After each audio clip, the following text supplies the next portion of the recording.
everyone, and welcome to another thrilling episode of, I almost said another show, the Stewards War. With that in mind, What else are hi we playing everyone. tonight? I don't know, Just I wondering. almost said Yeah. intro. Which My one? brain is starting off right. With that in mind, before I make any more screw-ups, let's get into all the lovely people that are here joining us. Starting off first with C. C, introduce yourself to the lovely people out there. I could do that. Hi everyone, my name is C. I use they, them pronouns, and you can find me making very transfer on the internet at CPlaysRPG. Tonight I'm playing Ajax, who uses, I thought it was just for fun, I'm playing Ajax, who uses any and all pronouns, is a big, buff, butch dragon, and is having a very normal time about the fact that, the house that they've been loyal to for their entire life cast them away, disregarded at the first slight from a completely random noble from a completely different house, and now their ex-situationship is hunting them down and trying to kill them, and also poisoning them, and also they died last week. Probably? Maybe. Who knows? Anyway, I've been going for a while, so I think I'm gonna pass it right over to Zoe.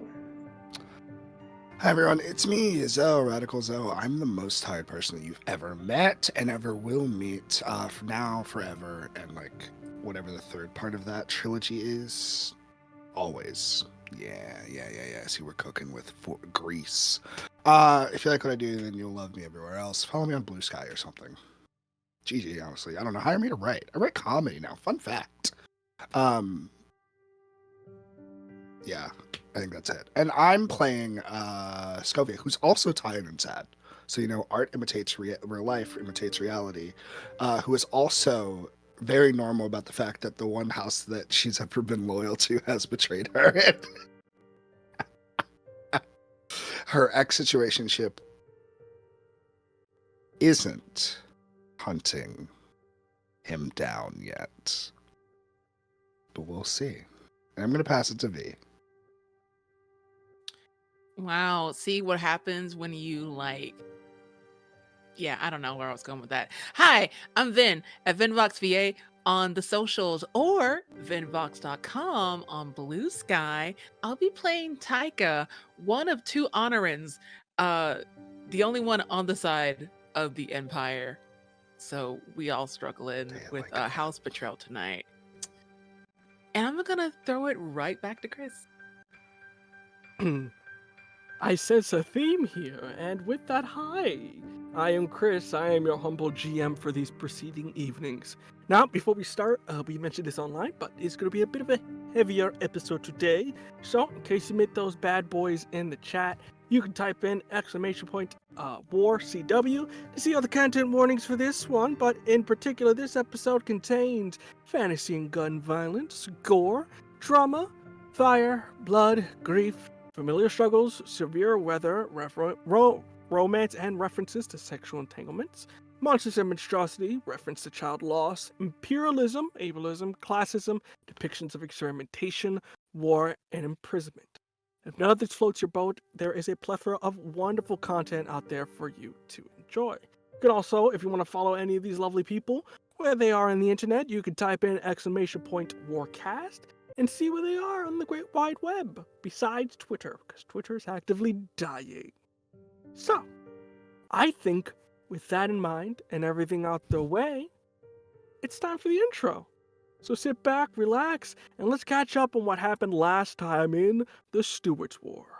We'll be right back.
And we're live again. With that, you remember the cold, the muteness of that water, and the way it was comforting in the sense for most of you. 2 years of war can be a toll on the body, but your whole lives have been fighting, to be honest. That coldness and the frigid frozenness of the river you were traveling, and the depths of that icy cold water welcoming you home to whatever region you believe in, deep down, whether you say it out loud or not, felt like a comfort. But fate, being the fickle thing it is, has not granted you this boon, this benefit, this easy way out. You begin to wake up, all of you, a bit groggy. You are wrapped in bandages, you can feel, as there's fabric across various regions and where you were either shot, stabbed, or blasted with some sort of magic. But that is not the thing you notice first. The first thing that you notice is the crackling of wood. The smell of it breathing life into the hearth of a home that you're in. And as you slowly are kind of picking yourselves up, who would be the first to sort of wake up in this scenario, this instance here? I'll take it. All right, Scovia. I think laying supine on his back, I don't think, he didn't get nearly as hurt in this battle physically as he did fighting Rhea. But emotionally, not doing so hot. I think they're hearing the crackling, waking up, just because that's who they are. There's a long sigh. Does not get up. Does not tilt body. Does not investigate at all. There is just an open question. Why am I still alive? Getting up.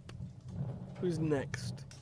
Who begins to wake up as you hear the familiar, beholden moans of, not in that sense, individuals known as Scovia waking up?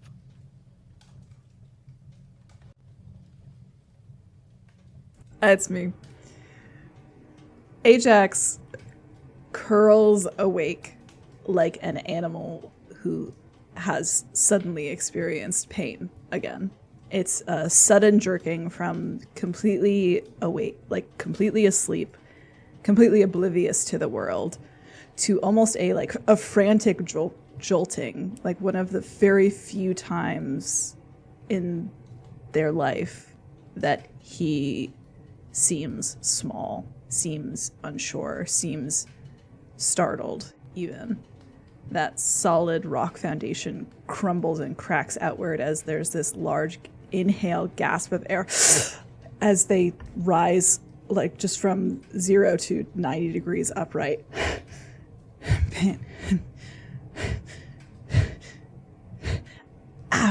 As they feel strain at their rib, in their lungs, the aching in their back, the sudden rush, the dizziness in their head as they have sat up much too fast. Those slitted eyes are kind of burning at their throat from the fire starting to rise again, warm, meeting the sound in the room around them. And it's just the sound of their breathing for a moment.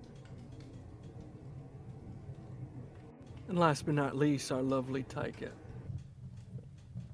I think Taika has been awake for a while and just kind of drifts back into sleep, encircling this little cycle.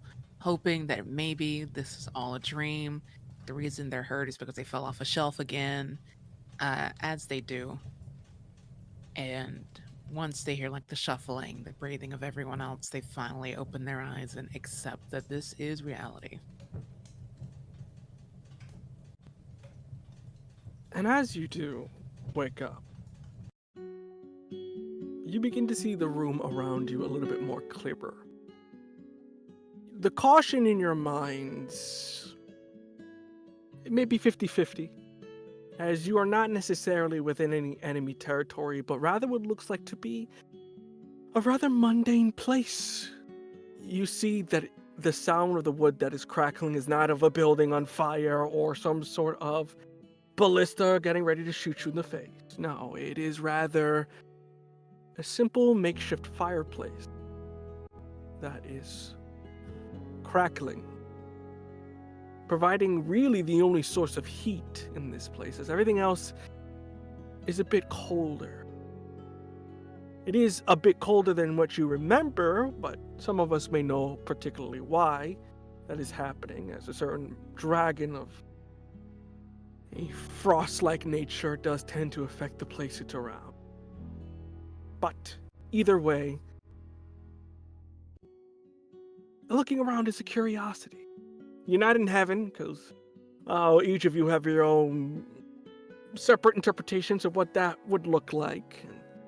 You highly doubt this is it. It's not hell, because no one's necessarily coming from your nightmares for you, but it simply looks like a house made from wood and thatch, and seems to be a kitchen near the front of this place, kind of connected with what looks like to be meat and grains and all that.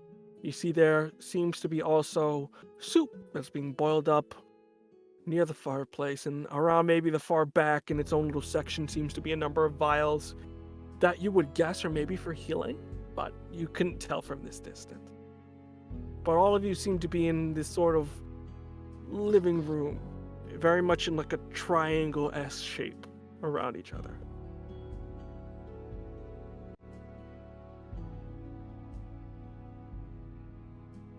Ajax's breathing starts to even out a little bit as they take in the room and they see that Taika and Scovia are both here. Okay. Wasn't expecting that, I have to say.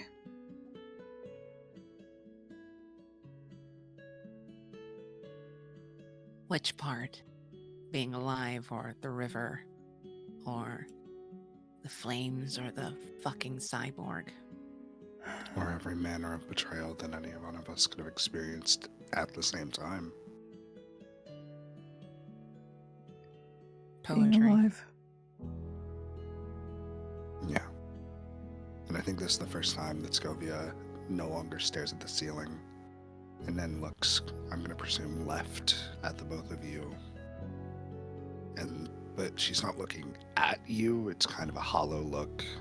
And then she decides to take a bead around the room and look at all the things that Chris has described. My question for you, are you passive or are you more active in looking?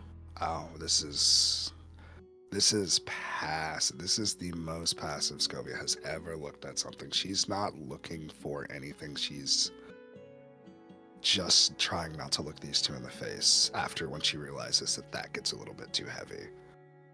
Gotcha. Don't have to roll anything. So you kind of get up. Slight pain in your chest. You do notice there's still a piece of shrapnel that someone wasn't able to properly get out. That seems to be very much we have to wait a hot second before we pull it out. Yeah. Alright, so where are we? Why is it so cold? And actually, yeah, that's all my questions. Cold is Thea, and Ajax, I think, also kind of moves to standing, staggers a little bit. They're like not wearing, they don't wear that many clothes anyway, but there are still these like scales underneath their ribs and this like tough hide that almost like shivers as they walk. They kind of like teeter step over to the fire and breathe into it deeply, letting the flames kind of like lick upward, warmer, hotter, and heavier as the fire really starts to roar. The rest, I have no fucking idea. Well then, not everyone get up at once and just push themselves up. Hello? We appreciate your hospitality.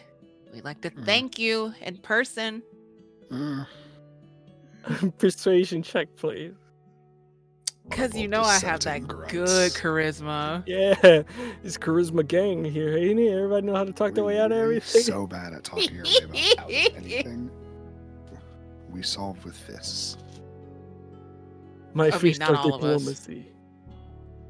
Okay. I had my dice out, but not my sheet.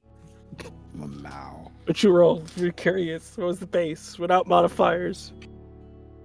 Shut up. Actually, it would be better if I rolled without my sheet, but you know, gotta be honest. Oh my god, what am I? First roll of the game is a natural one. -2, so a -1. I think my audible grunts don't help. Like, you're like, we'd love to see you, and it's like, Yeah, and then there's like the low like rumbling of the fire out of Ajax's mouth, like a draconic hiss behind it. We'd like to see you. Like our descents are louder than yours, please. Now they're gonna have to do pretty bad. Let me see real quick. Okay, yeah. For the most part, it's quiet in here. No maybe one nobody's around. home. So it's either a divine act of grace, which I doubt, Daros doesn't heal, or not too persuasive, but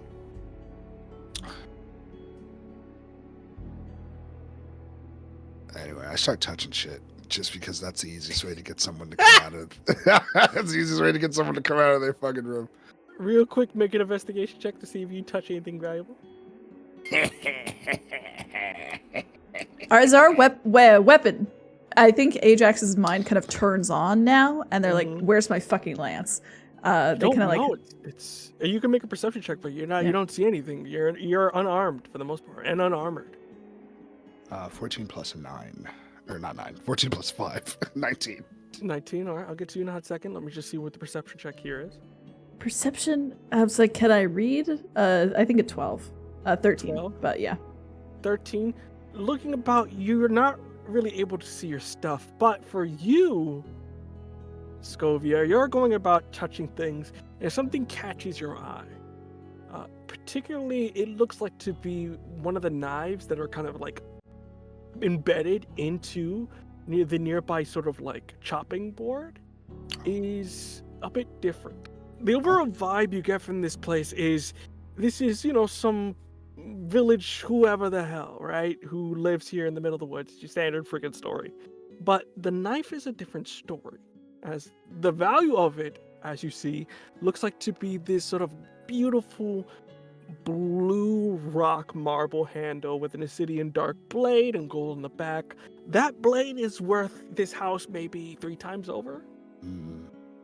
And it's being used as a simple kitchen. Damn, well that immediately throws out my plan of saying that I'm gonna ruin it. It's already being used as a kitchen knife.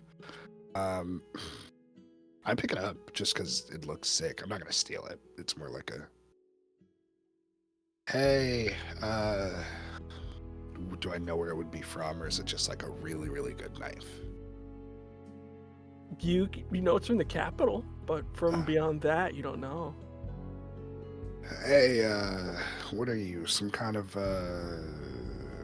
hero or something? This is a good knife. I'm like yelling out, like, hey. Where's my fucking lance? Hi! And you see from the top a rampart, there seems to be a head poking out, and what you see before you is a teenager. Specifically, the one that you see popping their head out seems to have sort of a short bob cut of their black hair, half elf-like ears, beautiful brown skin, sort of green eyes that emanate ever so slightly, and now wearing what looks like to be simple garb, like just kind of blue and black in nature. They have a vest over themselves, and you see they kind of get up. Hi, can you put that down, please? Why? That's my mum's, and she's not going to be too kind if you start touching. You don't really go into anybody's house and start touching stuff, do you? Well, hey kid, I'm about to teach you about context today. Yes, that's what I do, but I get it. And Scubby just kind of drops the knife unceremoniously. Why is it being used as a kitchen knife? And you see, well, and as they are going to continue, you see popping up seems to be an individual that's almost like their twin in nature, same features, but their hair is a little bit more curly, well done up. They have a permanent look of resting, just mugness and meanness to them as they get up, and you do hear the click of a gun as you see they put the rifle over and go, "We'll be asking the questions here, weirdos." Okay, I like this kid. All right. First I'm question. sorry. This is my sibling. This is Ophelia. I'm Irma. And you see, don't give them our names, dum-dum. Don't call me stupid. I just want to be polite. You shouldn't be putting a gun to them. Mother will not like that. That kid's right. Put a gun to strangers. I don't know you. Or you, or you. How much you really think the gun is gonna do? And Ajax kind of like, they were like hunched over the bed, like kind of like tearing the sheets looking for their lance, and then they kind of just stand up all the way, like behind Scovia, so they like at head height and then like up again over. How many do you think it takes? Intimidation check real quick. Yeah, sure. Intimidating children. Shouldn't be hard. Maybe if I rolled better than a 5 on the dice, but it is a intimidation. Let's see, plus 10. Fantastic. You see they lock it and ready, and they look you dead in the eyes and goes, "I'm a pretty good shot. I think I can do some damage." And Ajax, I think, lets a little smile kind of like cut open their mouth. It's like an awkward expression because they don't do it much, and there's a little bit of viciousness behind it, but it's still there. They like drop the pillow. All right, then you got the gun. You got your much more polite twin on that side. And like at the word twin, she can't stop herself from like glancing sideways at Taika and then back at the stairs. What now?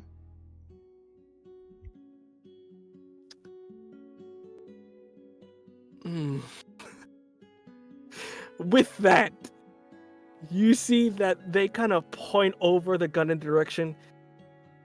My mother made food for you in case you're hungry. I'm sorry, your mom made food and you're pointing guns at us? What? Why? Well, I don't particularly trust you. And Let's... I said, as you see the more polite one, they're heroes. We don't point guns at heroes. You're heroes? You're heroes, aren't you? I mean, you have this thing, and you see they like very much trying their best to pull this lance. Oh, do not touch that. And Ajax like gets up and like just like crosses the room toward them, kind of as like, it's like, all right, I don't think you're gonna shoot me. I need that back though. So that thing's huge and heavy. Like, your kid should not be picking that up. So is this, and then also we found a couple knives and whatever this is, and they sort of pull up one of your inventions, Taika, that they really have no idea what they're doing as they're just playing with it like a ball. Oh, that thing's a kid eater. It eats children. Ah. It siphons the youth out of a person. That's why we look so haggard and tired. Well, you can have that back as they throw in your direction. but we can't give the rest back because our mother is. They said they'll come back with our uncle. An uncle? What? It's a long story. But you're more than happy to help yourselves, and we're more than happy to answer any questions. And you see the one with the gun. Only particular questions. I think in Scovia's mind, she's gonna get food and thinks, I really hope that the uncle isn't Taurus. Ajax reaches kind of over the banister for their lance, and like if the kids hold on to it, will like pick them up with the lance, with the one arm, you know? I really do need, you really can't. Dangerous for you to hold something like this. Okay. Oh well, I better let this go then. So you're a hero, right? So you're big, strong. Have you been on any adventures? Oh, what's your group name? How many people have you killed with that? I don't kill people with this. I kill The other one's dragons. mercs. Hmm. I let out a little bit of a laugh. That was the phrase you just said. Well, good to know. And they kind of get out their book, start writing. Oh, you guys, lucky to say the least. You are gonna die in the frostbite out there.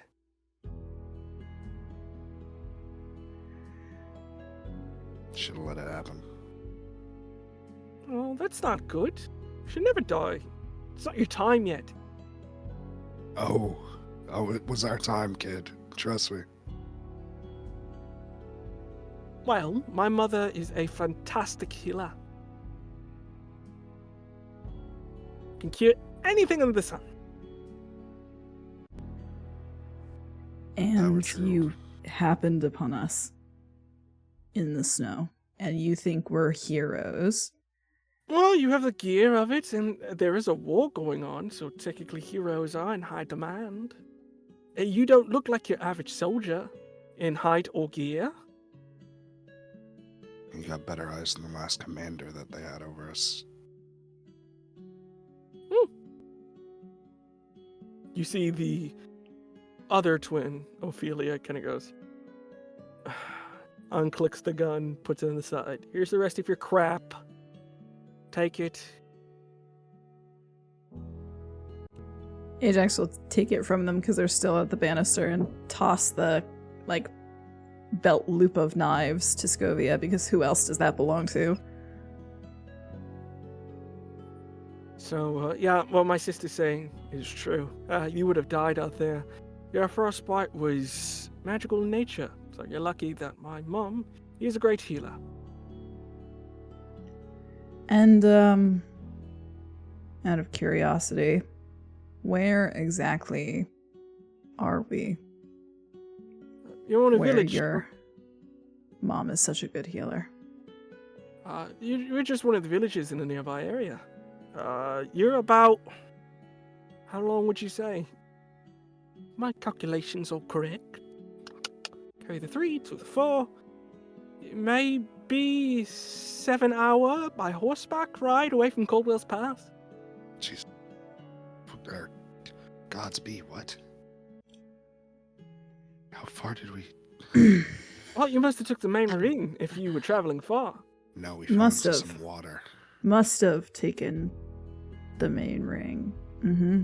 Definitely what we did. That, and then me mom was going about looking for various plants to cure a certain illness for somebody.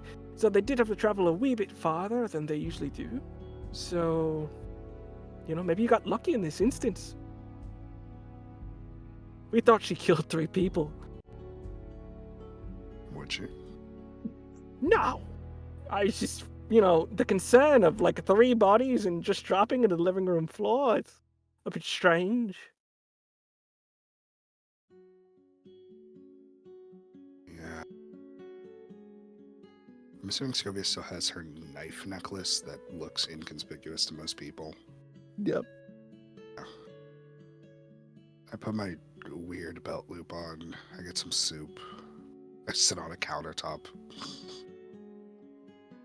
I don't get a spoon. I am just... It's good. It's decent. It's not, 5 stars or anything I don't to need your 5-star lavish ever. lifestyle. So yeah, but it's probably one of the better soups. All right. We're in a cold village. I'm not dead. And there are smart children among us. Well, I'm the smart one. They're the brash one. As you see, the other one just punches them in the shoulder.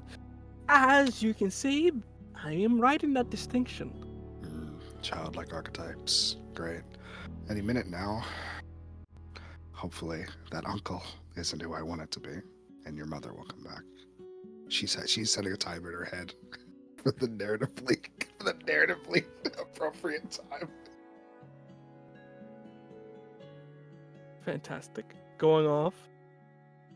For my other two, what are you doing as they are currently waiting? You see the children just kind of go about their task. They seem to be cleaning up and just doing what they would normally be doing without 3 strangers in their home. Taika's also going to get some soup and just sit by the fire and ruminate. Yep. I think Ajax also keeps the fire warm, right? And I think perhaps if kids like fire, because every kid likes a little bit of fire, does breathe a little bit of fire into the fire for them. Not anything of a real, like, ooh or ah, just very much of like, thanks, bro, kind of energy of like having to do fire without them doing the work as they go about doing their business. But as some time goes on, you all begin to hear a bit of shouting coming from the door that is muffled. At first, you again get concerned of that instinct of like war is here or anything like that. But it's muffled, and then immediately the door opens. Before you, you see 3 people. 2 you are familiar with. In the far back you see is Daros, though not in any of his divine-like forms, but more of something looking as close as mortal as you can get. His red skin is gone mostly, giving way to maybe what he was before, which is more of a natural brown. His hair is kind of braided and towards the back, and his horns are still there. It seems to have always been there. But very much still, there's various cracks and places where fire seeps through as they try to conceal themselves the best they can. You see Gaspar, that old man that you remember from way back, the one that was treating Rhea before all this, is here as well. We saved his ass! Sorry! Yeah! We saved his ass! We let him go! Hey! Alright, This would be a very alright. different situation if they found out we killed this man. They might know. Yep. Hey, that was a good choice we made. This is like I love Life how is you Strange. like, Just like, hey, he's Pause. alive! We made a good choice. They lived. They're there as well, as they are a little bit more warmer clothes than the others. You do see, like, Daros does not give 2 cahoots, as they are currently just in as much warm clothes as they possibly can. But the person in front, who seems to be leading the charge a bit, is a person you have never seen before in your life. You see that they have this elegant figure to them. They are wearing a menagerie of green and gold-esque robes that are kind of meshed into all each other, with a robe that's kind of behind their back that they undo from the cold that is about. You see that their eyes are green in entirety of it, the iris and the sort of back of it glowing ever so slightly. They have what looks like to be a massive like scar that goes across their face that goes like left and then a little bit up, as if they got hit in the face with a mace or something of like that nature. And it's healed quite nicely, but it's still there. And their hair is messy and black, short and sort of a little bit wet from the nearby just snowfall coming down on it, as they seem to take charge into this room. Their hands and everything completely covered from it. But as they do prop up, you hear the set of children go, "Uncle! And as they run forward, you're like, not Daros, not Daros, not Daros, not Daros. And they don't go to Daros. They go to Gaspar, the older man. Thank God we didn't kill this guy. As you see that he gives them a warm hug, hugging them in. As Daros kind of looks behind. You're up. Thought you died there for a second. I regret that I didn't. So did we. Don't be such a negative Nelly. It's not good for you. You know what? I'm gonna let you have this one. Have I ever seen Daros look like this? Not once in your life. Yeah, I do a once over. I'm like, what did the big G battery? Because there's a chance that this might be a disguise. It's like, did the big D battery? Wait, do we have batteries? It doesn't matter. Did the big D battery run out or? No, the big D battery did not run out. Sometimes low key is more preferable than painting a picture. Okay, a disguise. And I go back to drinking my soup, but then my eyes wander over to the hot woman, and a thought forcibly puts itself in the Scovia's mind of, I love, when you're sick, you gotta eat some veggies. You do notice this figure does not look at you. You see that they go about doing their tasks, very much of like cleaning up or making sure you're really more immediately goes to checking on each and every one of you to make sure you're feeling all right. Not really saying a word and just going about their task. Daros kind of takes the front. You know Gaspar, right? Hilariously, yes. We do. He kind of goes, hello. Hi. It is a pleasure to see you again. Though I am saddened by the news of the falling of you-know-who. Aren't we all?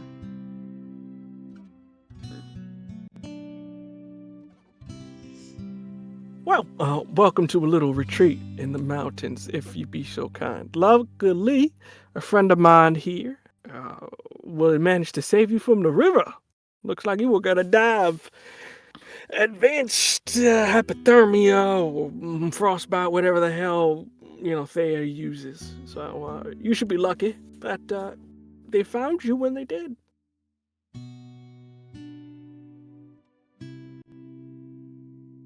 Very lucky. Like divine intervention, right? Why do you always, speaking of divine intervention, why do you always have friends? A man in my line kind of work needs friends. It's something you do often, if I'm not mistaken. Yeah, but my friends don't happen to find three, looks over to the kids, heroes. Miles, is what, 7 hour trek away from the betrayal city. Well, that reminds me. Hey there, kiddos. And you see they go, hey, Daros. Hi, Daros. Presents for you. Dope. And you see they kind of take it. Each one of them, you see for the more polite one, looks like to be a newer notebook. Very much made from hand, scratch. And what you can tell is Daros' craftsmanship. The other one you can see is looks like to be an attachment for a rifle. As you see, they immediately go over and begin to sort of just put the sort of metal working that is very elegant and beautiful and on it as well. And Gerda goes, well, lucky for us, you're alive, and for those bastards in the Coldwell Pass didn't get me. They gave a hell of a fight, but you can't kill a god. So we're in the clear. So now the next part, what we must discuss is next steps.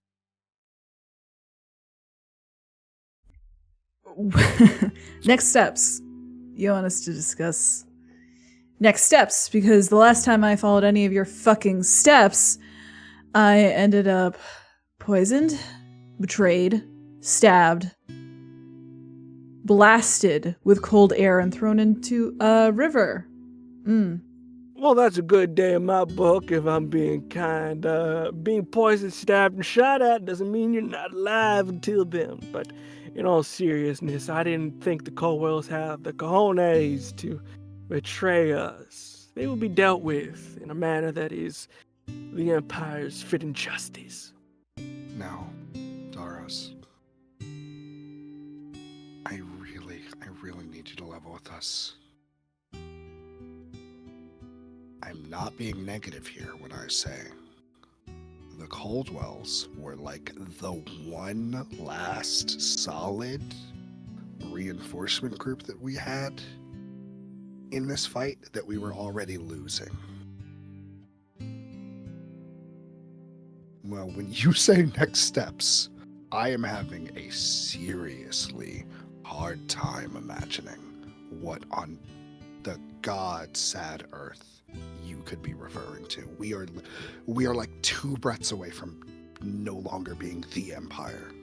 Well, luckily for us, there's a cold front, which means it's a little bit, we got some time here. So I think you all need to find a little faith in yourselves, all right? You need to buckle in, get some faith, and as soon as the snow's passed, we'll go find some reinforcements, right? And we'll gather an army, we'll siege Coldwell Pass, claim it before, they come down with their fleet and our fleet and all that nonsense. So we got time. We can plan things out. For now, little R&R, little rest, little reprieve. I think it's something y'all 3 need. Recuperate, rest. You've already had some of my friends' lovely soup and met some of the youngins here. Maybe you should, get reacquainted of why you fighting for. What are you fighting for? There is a look of profound confusion and mostly disgust that is on her face that honestly no one could probably place the center point of. And I think Sylvia just lets out a scoff and looks at Taika. Taika, you're smart. I think the divinity has made him lose touch with reality. Oh no, that is a very fair assumption because I have no family left, so I really don't know what I'm fighting for at this point, other than I told you so. Just petty as shit. Look, clearly this is your first war. Because being on the back foot means that you're going to lose some people. That some people that you consider friends are going to betray you. This is all what they write in the ballads. I think you are fresh out the boat, if they say. You just got to get used to it. You got to adapt. You got to evolve. You got to keep going. Adapt, evolve, keep going. This army of yours that you think is so easy that we'll just be able to raise in order to put up any kind of fight against the dragon lords. We need at least 5 dragons on our side, a massive fleet which we don't have, half of the the armies that will be squashed like bugs under Thea's claw, one way or another. Doesn't even exist. Fights for her now. Well, doesn't matter what we fight for if we fight to die and to lose. How about we That's don't not how I bring fight. the word death around the children? It's okay. Mind your words.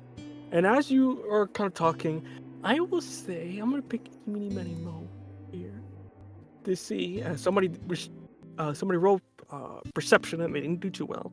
So, Ajax, you do notice that the individual, the so-called friend that's healing you, is listening to every part of the conversation here intently. Usually, you're thinking if they're just healing, they're just doing the job, but you do notice they are listening to every word and cadence that's being spoken here. There's a little pivot, I think, as this person who's healing probably is checking a bandage on their arm where they swivel their head over and oh, because they suck so bad. Ajax growls a little. You have something to add? They just shake their head. Just nod in a no without saying anything. See yourself, because bitterness aside, I would like to say thank you. Genuinely. First word comes out their mouth.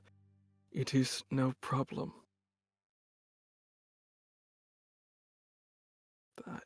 You seem to be fine. I would just make sure you minimize your physical movements. But beyond that, you should be ready to go when the snow stops. Okay, then I will keep that in mind and keep my exercise to a minimum. Good. Do you have any other ailments that need tending to? Not physically. I think I'm fine. I'll look over to you, Ajax. Anything for you? Can I get any kind of like bead on this person? Because after Ajax noticed that they were listening, they started paying attention a little more to like, and they seem to be completely just focused on talking about healing exclusively. But like with the kids and the house and the vibe, what's going on here? I shan't be caught unawares again. Okay. Insight check for me, please. Yeah, thank you. Okay. 13 again. 13? I mean, you do know there's like an incredibly stupidly wealthy like artifact that they have in their house, and yet they live in like your standard wooden thatch, which is a little off. But from the way they're talking and from what they're doing, it's not like they don't know what their job is. They're a healer, without a doubt. But again, you have this priceless artifact you're using as a kitchen knife instead of moving to somewhere warm and nice, especially if you have children. That's kind of the thing you want. You know, you want a better life for your kids. You're living in a shit shack. Like, what are you doing? To answer the question, Ajax, I think, touches this like part under their throat absently where like the fire glands have grown in and where the scales like pattern over their skin in a funny way. And they think about the question that they do have that's been percolating for them since they woke up. Could I turn now? Is it gone? Whatever was fucking with me, is it gone? Am I fixed? Am I better? Am I still sick? Am I still cursed? But I think they're gonna hold on to it now and just shake their head. But I think that they would be able to see that something is still fiddling. And then you, I believe your name was Muscovia, is it not? Yeah. Hand me a patch. I'm going to rip this shrapnel out of my body and then point me in the direction of my clothes. I'm going to go for a walk. No problem. You see they grab what looks like a couple of pieces of like cloth that they rip off from one of their like bags where they keep their food. You see they grab the nearest bottle of alcohol they can, dip it, and very much on a count of 3, I'm going to rip this from your body. It's gonna hurt like hell. Ready? Sure. 3, rips out. Yeah, no.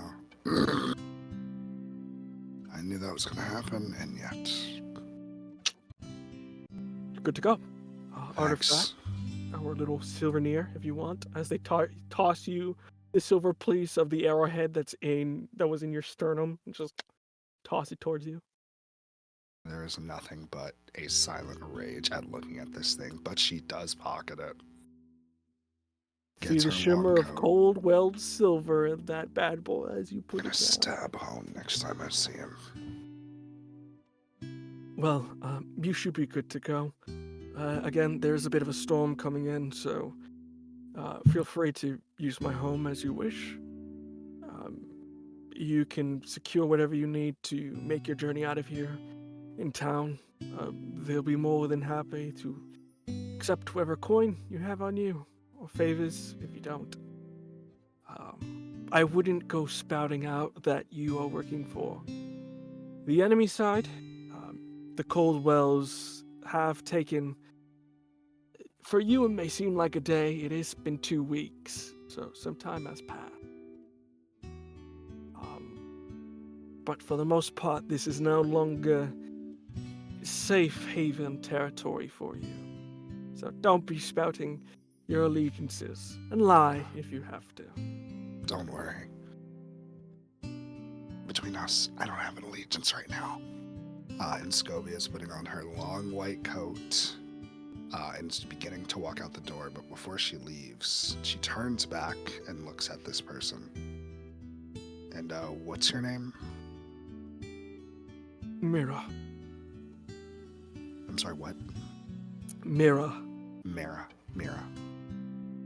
All right, thank you, Mira. I wish I was dead, but I appreciate not being dead regardless. And walks out the door. Don't worry, he's always like that. Yeah, last I heard, there's nicknames, so maybe you'll get one. Cute. I do have to do a number of things, so Daros, don't make a mess in my fucking home. Gaspar, make sure the kid's attended to. I'll have to do a couple things and then head over to church, so I'll be back by night. See, they kind of grab whatever they need. Here, well, be safe. Don't cause trouble, and good luck to you, I guess. And they solemnly walk out the door.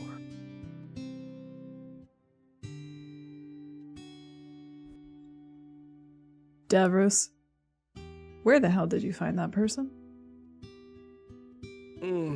That's a long story, but it doesn't matter too much. They're not going to get involved.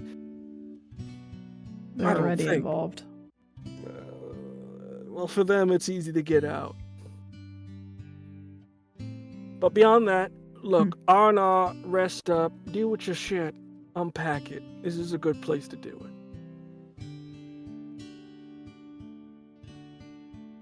If you need to pray to whatever gods, there's a church on the outskirts. That's kind of a particular denomination, but it can be used as a general point in case you want to pray to somebody. If that is your speed. It worked wonders when you called for me, not to brag, but beyond that, I do have to go with Scovia and talk with them. They look like they're in distress and they need a father's help. So, don't cause shit in town. I'm looking at you specifically, Dragon. It is. What the fuck? Alright. I'll be back. The vibe of saying something like mildly shitty and then leaving runs in the family. Yeah, that was a play-by-play. That was an instant replay. Yeah.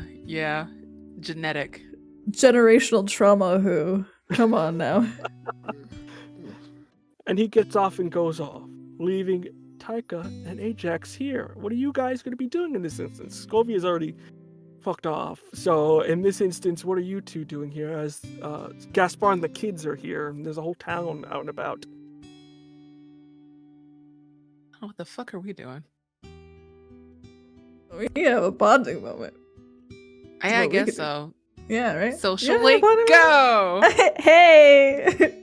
I choose to spend my time here. My question, you want to spend it in the house or you going to walk about? I mean, a promenade would be nice.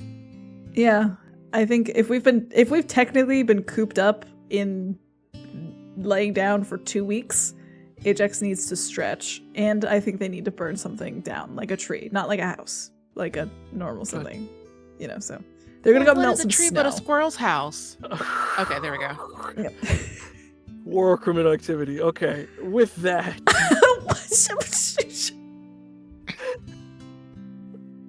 we'll focus on you first. You two.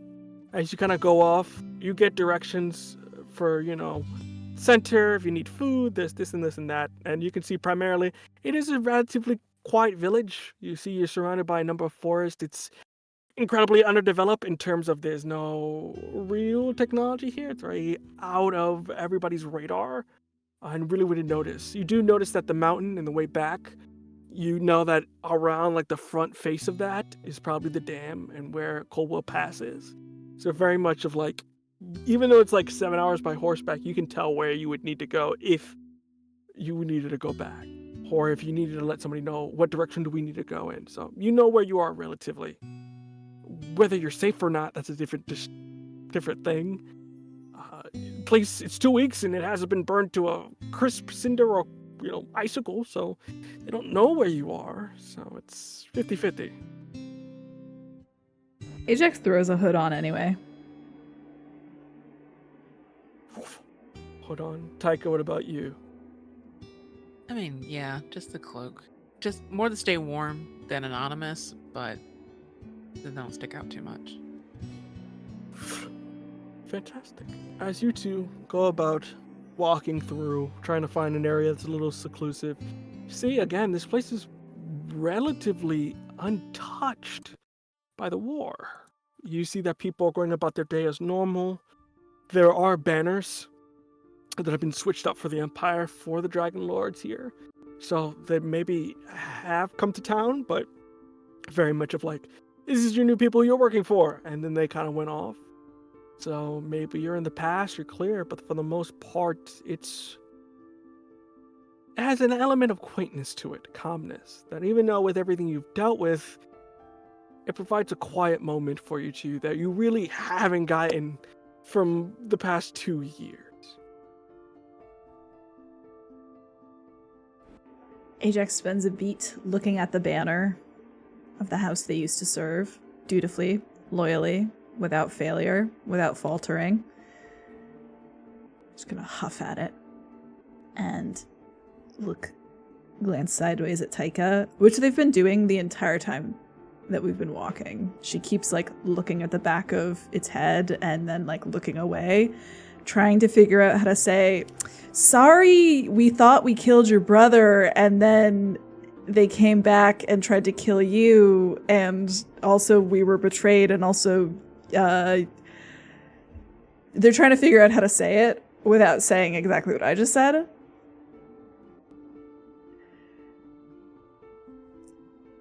You know, the vertebrae was made of bone when I pulled it out of his back. Well, at least that part was still human.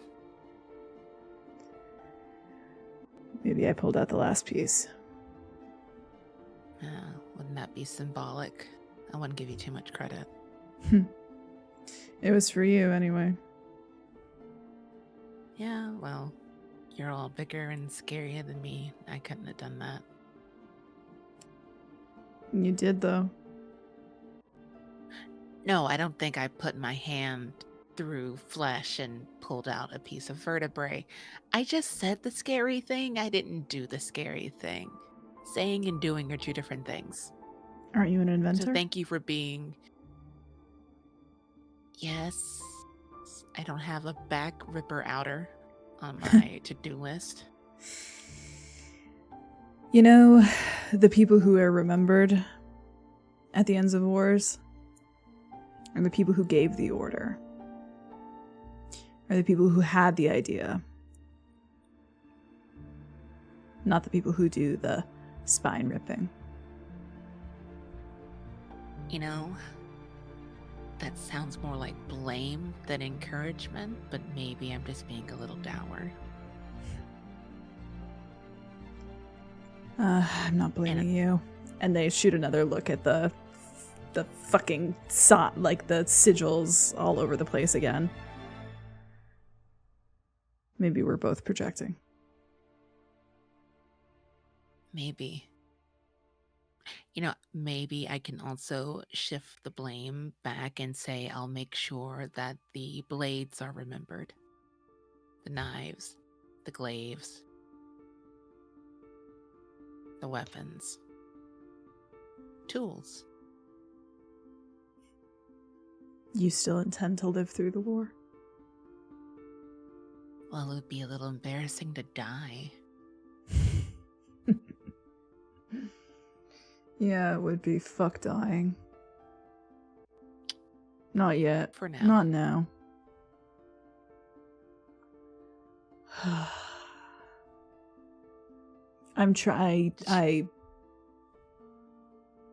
I'm sorry. I don't know what you're apologizing for, but I accept your apology. I feel like you don't apologize often, so I'm gonna just take it for what it is. That's not the point I'm trying to. It's so clear that you're right. They chew it around in their mouth.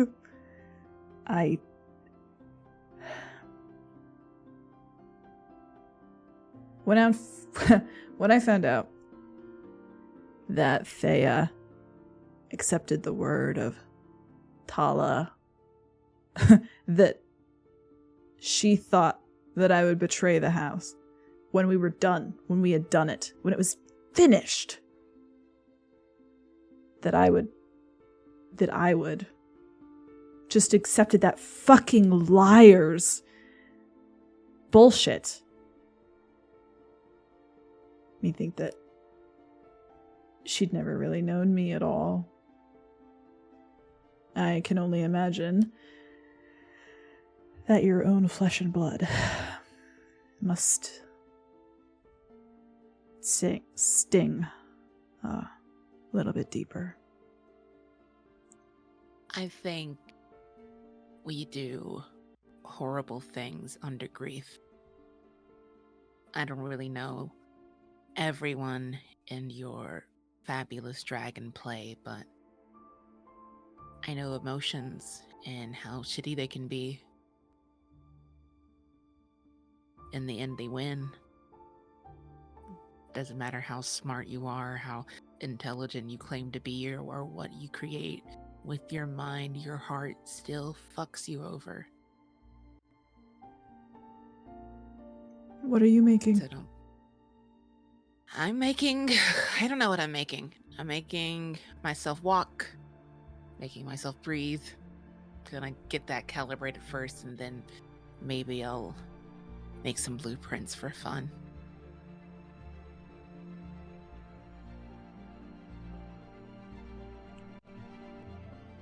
I didn't mind. I didn't mind taking orders from you, Taika. You're smart. You have good judgment. Or we all have really bad judgment. Yeah, let's save that for the end. But I'm going to say something positive. I'm going to do something in a nice reflection. Is there something that you want? Is there anything I could possibly craft for you?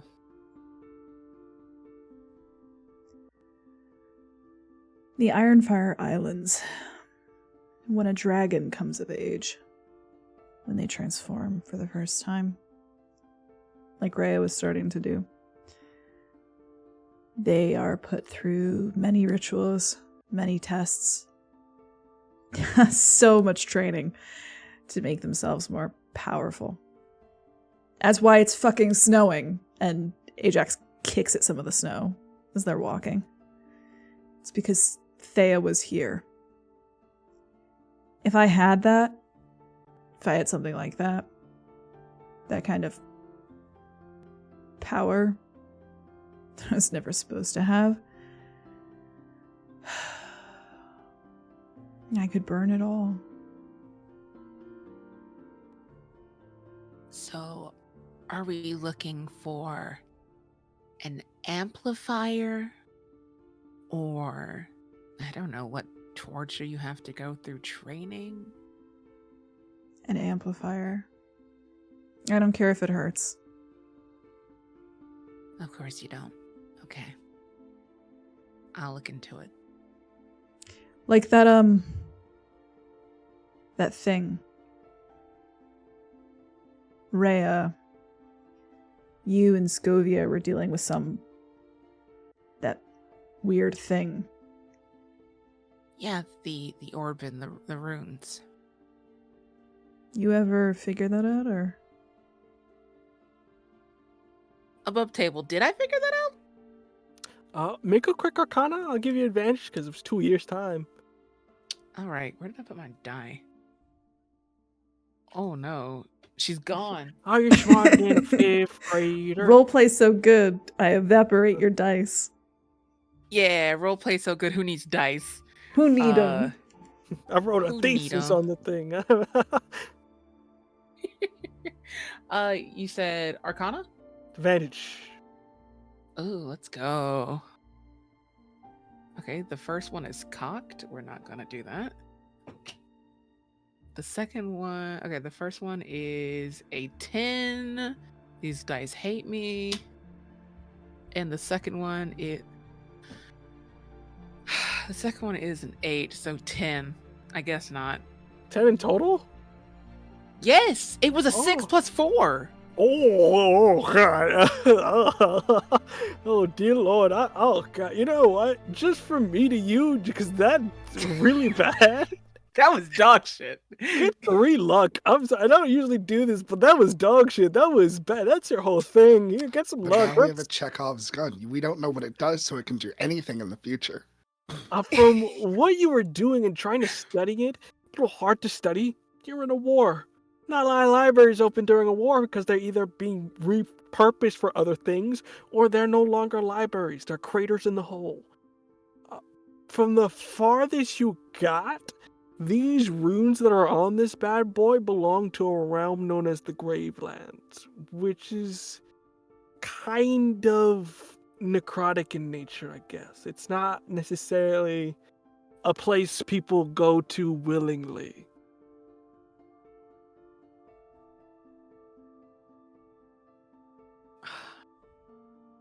All right. Hey Alexa, play Shadowlands from the Lion King musical. No, I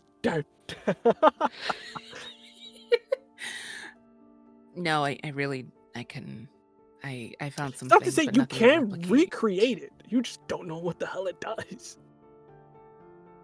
I take that back. I could replicate it, but I don't really know the specifics of. I wouldn't want to subject you to the unknown. Subject me.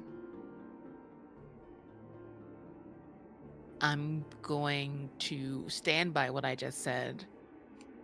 And perhaps when I understand it and not throw you into a shadowy, deathy oblivion, then I'll implement it. Come on, Vin, do evil science on my guy. Come on. I dare you. Not above the table. Hey, come on, give me your bone, dog. Come on, Make it come into a on. fire Come or on. make that shit worse. Ajax nods. Well, when you give the order, I'll listen. And at the end of the day, if Rhea wanted, saw blood and fire, storms,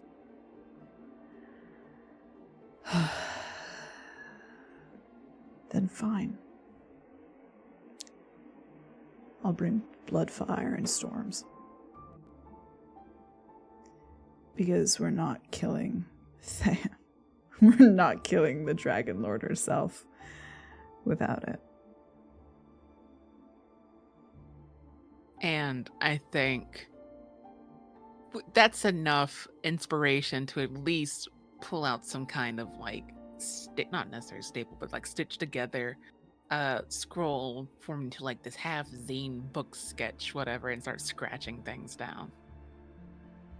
And I will say, as we begin to pan off, you do notice that out of everything that's here, the one thing that catches your eye, Ajax, is the bird that lands on the tree. Kind of weird, especially that how cold it is and how frigid it is, but you notice a crow landing ever so slightly on the tree, just squawking. See, now, Chris, I'd feel so bad if it was a normal crow, and I'm trying to decide what my in character. C. Thomas wants Ajax to throw their fucking lance into that fucking bird. Ajax is like, cool crow. And with that, we go over to you, Scovia. As you are on the opposite side of town, I don't know, are you walking at a fast pace? Are you running Yes, away? I am walking. No, I am speed walking. Actually, right now, I'm not walking. I'm arguing with a merchant about how I want something that is not for, like, I'm looking for things that aren't Coldwell made, despite this being their, like, their domain area. Look, lady, this is all we got, so Literally either you nothing fucking else. take the mule or can't- you oh go my somewhere God. else. Fine. That'll be 3 silver. You got change? Yes, I do. He pulls out. You do notice that the coins are with Coldwell stamps on them.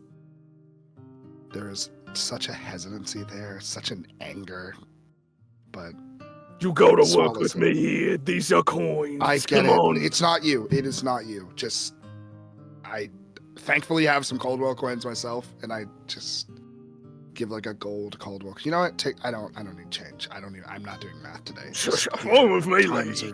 Times are hard, and I don't want this. So Let me just get the horse from the stable. It's gonna take a second. yeah. It's I up. don't At this even remember point, what I'm buying. I just he's buying a horse, I think, just to be like, I'm out. And he just found the dude's just like, I could can leave. Yeah, I could just leave. Maybe go somewhere that's like neutral. Go to a different Got a country. bank account. I mean, A horse not can all get you your far. I assets. have so much money in different varieties. That's the beauty of playing every side. Diversity. In, Diversity yeah, win. yeah, Yeah, so while I'm buying a horse, I'm brooding and buying a horse. Yeah, you're kind of waiting outside, and at this point, Daros kind of approaches, kind of goes, "Well, that's a fine horse right there. I'll tell you what. Nah, Yeah, I'm gonna name it I want you to go name it. Daros. That's a good name, strong name. Go get you places. Mm. Look, I know you are really going through it right now, and we don't talk as often as I would like to, Scovia. Yeah, it's by design, Daros, because I feel like every time I talk to you, I get involved in something. Do you disagree? Take a walk with me. I'm waiting Your on a horse horse. is not gonna. Your horse will be fine. The guy's gotta take a moment, and from what I can tell, it's a little bit more rowdy.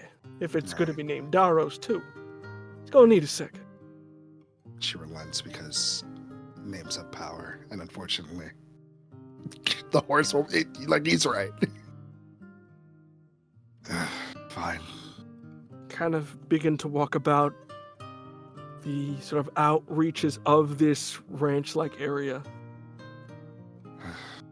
How are you No. doing? I'm not answering that. We both know the answer. What I will say is, I'm frustrated. But I feel so stupid, Daros. Don't feel stupid. What is that if you're stupid about, Scovia? Because I get it. Because if I took my head out of my own ass for 5 minutes, of course the Coldwells were gonna do that. If I got shit on my entire life, my entire career politically, if I got shit on for not accepting an offer that I didn't know was gonna be good 15, 20, 30 years ago, and it was gonna bite me in the ass continuously after that, maybe when the first time another war pops up, I'd switch sides when I got the chance. Things weren't looking good for him, Daros. And the more I think about it, I don't blame him. But it still hurts being caught in a crossfire. The cold whales have always been a thorn in our side. They think they're better than everyone else. That's their problem. You may have seen the nice sunny side to them, but they are as vicious as the rest of us. That's why I liked them. I never approved of that relationship. Well, something. A few black sheeps in the Empire stick together. Or else you know I'm not from here. Just Found- because you're not from here doesn't mean you're not welcome. That's always been your problem. Rose, it's not.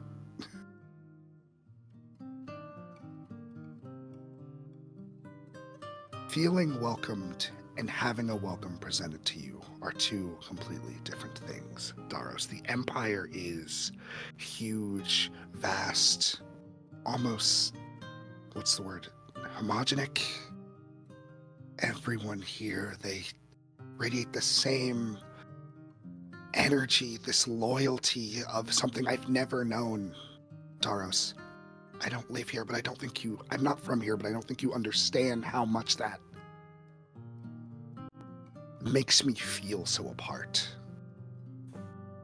I walk around carrying the fact that I'm maybe one of the last 10 people from a place that I barely remember. Memories of families that I've had, friends up in smoke because I got lucky to be out of town one day on a trip as a kid. And I'm just supposed to assimilate into a new place because that's where I'm at now. Wanderer. By luck? I keep surviving by luck, Daros, and I'm getting kind of fucking tired of it. Or is it by fate? Fate, luck, Daros, you don't keep people that you don't think are useful in the future. That's not fate. That's where you're wrong, Scovia. Oh, am I? Yes. I can name 3 examples in which that is not the case. 4, if I'm being generous.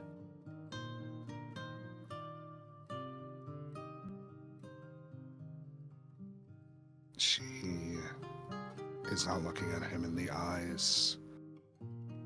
Because when Daros speaks, it is never a lie to her.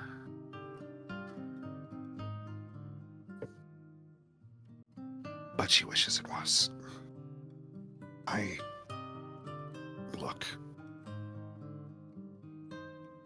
Sure, let's call it fate. Then what, by fate's design, am I supposed to do? Now, Daros, I've got no home. There's a caveat to this. No friends, except the ones that also are in the same boat. And so little allegiance. And you just want me to get back on the horse. For what? That's the question that I keep asking. For what? I wasn't born here. The people that I cared about that had something to do with this place have switched sides. There's you, but you are so far beyond mortality that it's kind of hard to connect in that way, you know. You try, and I respect that. I really do. I don't tell you that enough.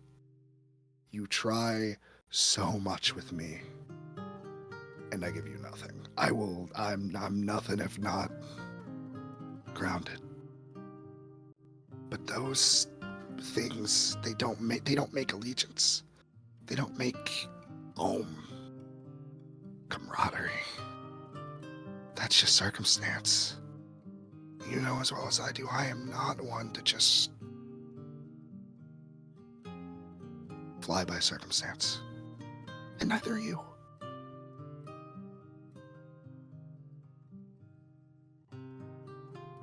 I used to have a daughter. I was about a couple kids in deep, and I was excited to enter a third in. I was more of a stepfather to the other kids in the situation. But this kid was going to be our own. No matter how much I prepared myself, doing everything you need, from the making sure get the right amount of food in the mother, and making sure they listen to the right kind of music so they come out smart, you know. But I lost them.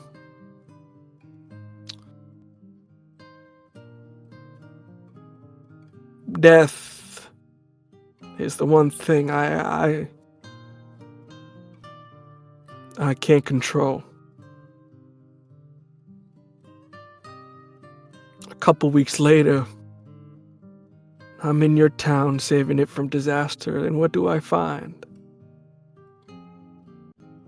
A lost child in the rubble. With nowhere to go. And dead family surrounding them. I can't replace your family. I learned that as being a stepdad. You can never replace the people that were there first. But I did try to raise you in a way to make them proud, I guess.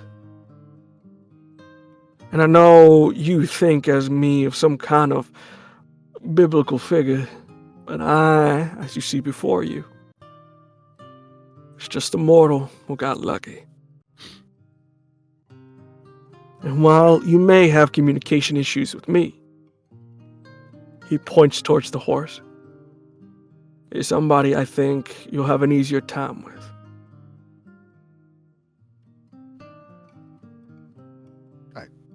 Daros, a horse named Daros isn't going to be easier. I can't speak to animals. What are you? And as you turn around, you see covered in mud, dried blood, and dirt, getting off, you see Enor, who haphazardly gets off of the horse. I run over to him because he looks bad. He kind of comes towards you. I'm so sorry. It took me this long to find you. What? Well, okay, glad to see you didn't switch sides. Why the fuck would I switch sides? A lot of things have been happening in Nor. I hold him up because I'm presuming he needs to put somewhere to put that weight. Daros saved me during the whole betrayal thing. And I look over my shoulder. Of course he did.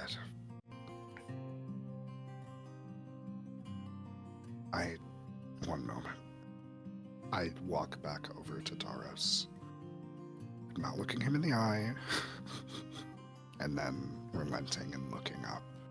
How tall is Daros, actually? I don't know that. He's probably about a little bit in between. Is let me 5'9". Okay, I look down. I've never asked that question because it's never occurred to me. His big daughter, me, I put a hand on his shoulder. Daros, I don't see you as a biblical figure. In fact, I'm probably one of the only people that sees you as mostly just a person who got lucky. But that luck, it scares me a little bit.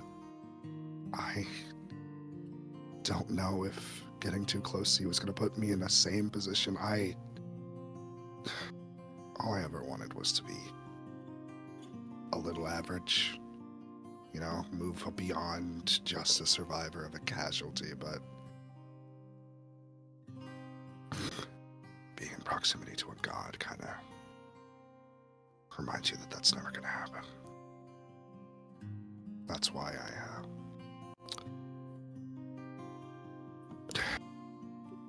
I'll be gone some point, Scovia.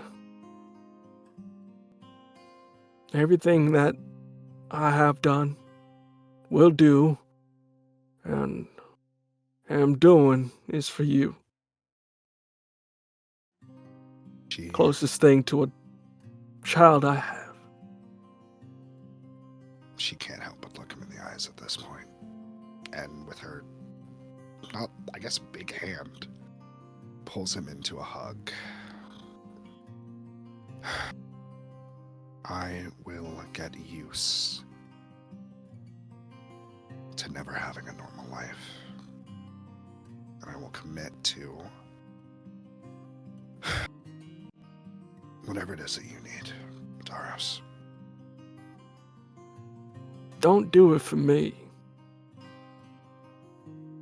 Don't do it for anybody but yourself. You're your own compass. I think it's time you started following it. Taros, I only do things for myself. I think for once, if it's for my dad, I would like to do something in your name. Well, before you go off on a grand adventure of your life, I would highly suggest you grab your friends Of course. and go follow my friend.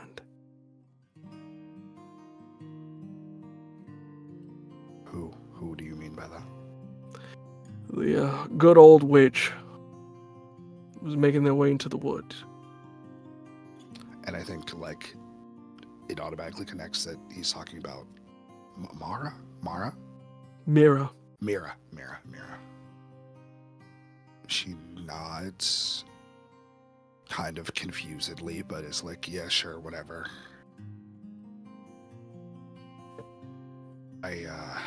Before they leave, I'm going to try and understand this whole devotion thing. One step at a time. That's all it takes. Now hurry. The sun's getting low. Night is approaching, and you're gonna need as much strength as you can muster. I'll join with you shortly. Okay.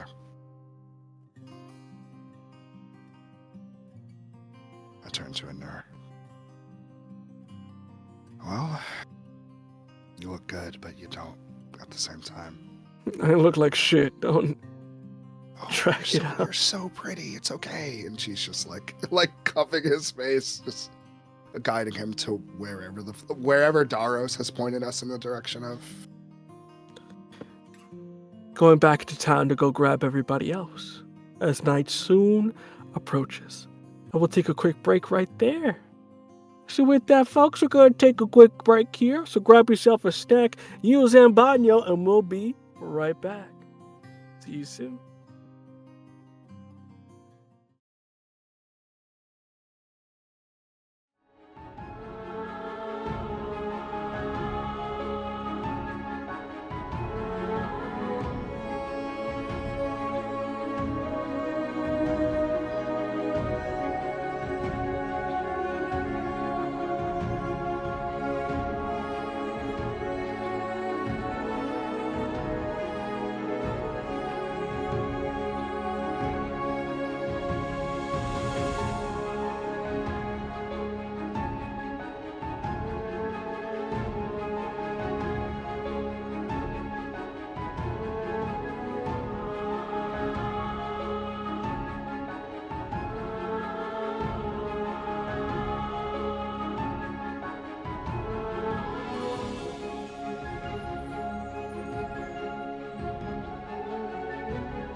Hi everyone, and welcome back. Before we get back into this, two quick things.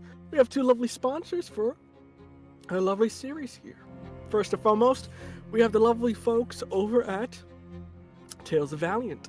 If you type !TOV, you can find a link to all the Tales of Valiant stuff through our affiliate link. Get a little bit of a discount there. Particularly, they have this system up, Tales of the Valiant. They have their recent book that they are coming out with, which is their Labyrinth expansion, which is sort of the multiple planes that are outside of the material plane. And they just started a new Kickstarter soon for their Tales of the Valiant Monster Vault 2. So a lovely amount of creatures and stuff you can use from all that good stuff there that they have their Kickstarter coming up with. So you can check all that good stuff out there and available for you. The other lovely folks that we have here is Check It Piku, which are our lovely folks here that are providing these lovely visuals to the right of me here. With their lovely scenes you can have for your own home game for pretty affordable sort of money-wise. There's also, they have animated maps, as you can see there. They have regular maps for battle maps and whatnot if you're looking for that. And they just launched a new token builder there. So you can go check that bad boy out for there if you want to grab some maps, some tokens for your home game. With that out the way, that's everything on that end. So let's get back into it, shall we? You are all gathered up. The sun is going down at this point, and at the moment, you guys are kind of on the outskirts of town waiting for Mira to leave their house. I'm very curious, Scovia, what would you have told your other two companions here? And also, you two do see Anir has managed to escape as well, and is here next to Scovia.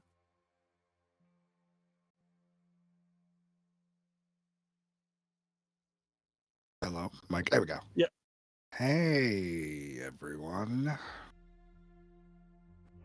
Wow. Okay. Yeah, look, Daros had I had a whole conversation with Daros, and he said some. She's thinking about it now, and just kind of and then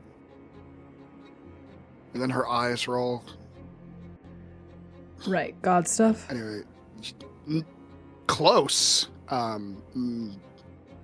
What is a god if not a parental manipulator? Look, I understand we have some philosophy majors here, but anyone want to tell me exactly why you're following the person that healed you? That seems kind of rude. Well, so the thing I was saying, what is a god if not a parental manipulator? Daros said to go see what she's up to. But he said they're friends, so I don't think it's a bad thing. Ajax frowns a little deeper. Why are we listening to Davros again? Well, what I will say, through all of his conniving, conditional goodwill, lying, half-truths, sinister aura, scary weapons, toxic charity, weird amount of toxic charity, weird amounts of devotion. We're gonna get there eventually. Fuck, what was I? He does. Let's start over. If you follow his paths, you do get somewhere interesting. Fuck it. Mm-hmm. Yeah, see? Yeah, tends to be more fun this way. And I need something to do other than grieve the loss of my first two friends in the Empire, so. There's something weird about them anyway. They were listening to, they're listening to us a lot. It's weird. Well, I mean, we're in their house. You were in their house, I guess. Yeah, I mean, that makes sense. It's like the way you listen, Scovia, when something interests you. Same expression. Yeah, but still, you're in their house. What are they going to do? Not listen to your escapades from the giant dragon in their, house? I think something flexes in Ajax's jaw and they turn a little bit. I said like the expression in Scovia's face, unless you don't know what I'm talking about. Now, I feel like that's a deeper meaning. Am I missing something here? Shh, they're No, walking I by. am too, so. As you say this, they're walking by. You do notice that Mira opens her door out. You do notice that they kind of wave off their hands to the individuals inside. And with that, proceed to make their way into the deep of the woods. Do we have to make a stealth check, or do we just get to be I fall want to need a behind? stealth slow? check. Oh. Yeah. Oh. Yeah. There's a look at. Let me know what you guys get. Don't make My me kingdom roll to roll over a stealth. 10 today. 10. Exactly. 10. Gotcha. Sorry, 9. 24. Jesus. We've done this Oh before. my god. So it was 24. What else were the other ones? 9. 9. And then what was the other Oh my gosh, a 9 too. 9. We've done this Wow. before. Okay, look. Crouch and don't step on any fucking branches, please. Crack.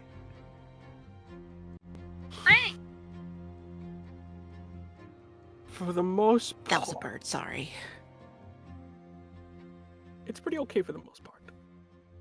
You notice that as you are going about doing it, it is at this point night.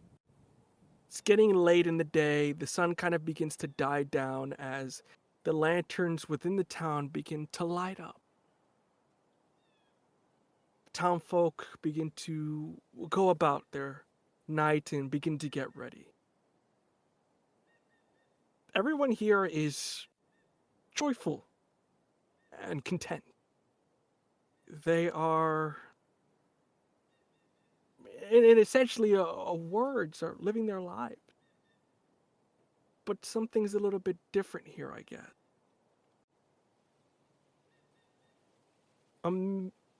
Mira here, it seems that as they walk, everyone around them kind of just parts in a sense. It's almost like if they are a force in which everybody kind of goes around. And there's just a lingering sadness. Did forget to tell y'all that Davros did call her a witch. That would have been really, really helpful information like 3 minutes ago. I mean, gestures vaguely at the way in which people are like parting like the Red Sea. Seeing is believing.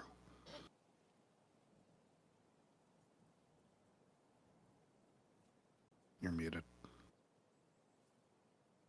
No, Chris, you're muted. Muted. There we go. Love that. Anything else you're going to say before you guys continue moving on? As you do notice, like, a sea of people kind of moving in between. And I think that's all the information that Dara's told me, so I've relayed it all. Fantastic. With that, you continue to follow. It is a bit out of town as you continue to trek into the nearby woods.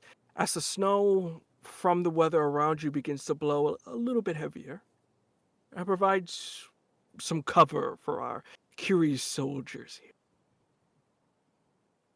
But soon, maybe about 10 minutes trailing behind, you find yourselves at the doorstep of an old church. Not necessarily to any of the new gods exalted, not to Daros, not to anybody else, but rather to one of the old ones. These were known as the Boundless. As you see what looks like to be a symbol hanging from the top of it. The symbol, from what you can tell without going any deeper, of someone known as Odessa, the Veil Mother. If you want any more deeper, I'm going to read a religion check. Intelligence, Taika, you.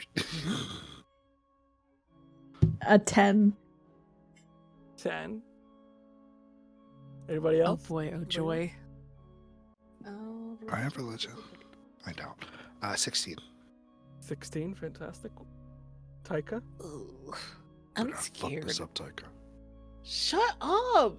Look what you did. I It's a feel like, 12. God! You know, for having a god as a tag, can I get like an extra +1 for fun? Fine. You get Yeah, I got a It's 17. not gonna change anything. No, it's not. Get an extra +1. From your knowledge, just from the various study sessions in which you had to deal with a lot of stuff, you know that Odessa is known as the Veil Mother, specifically as one of the old gods that was essentially their deity of death, in a sense.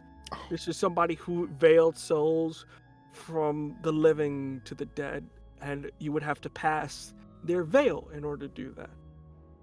You do not dare look into their veil, as you would see death, and that is a bad omen.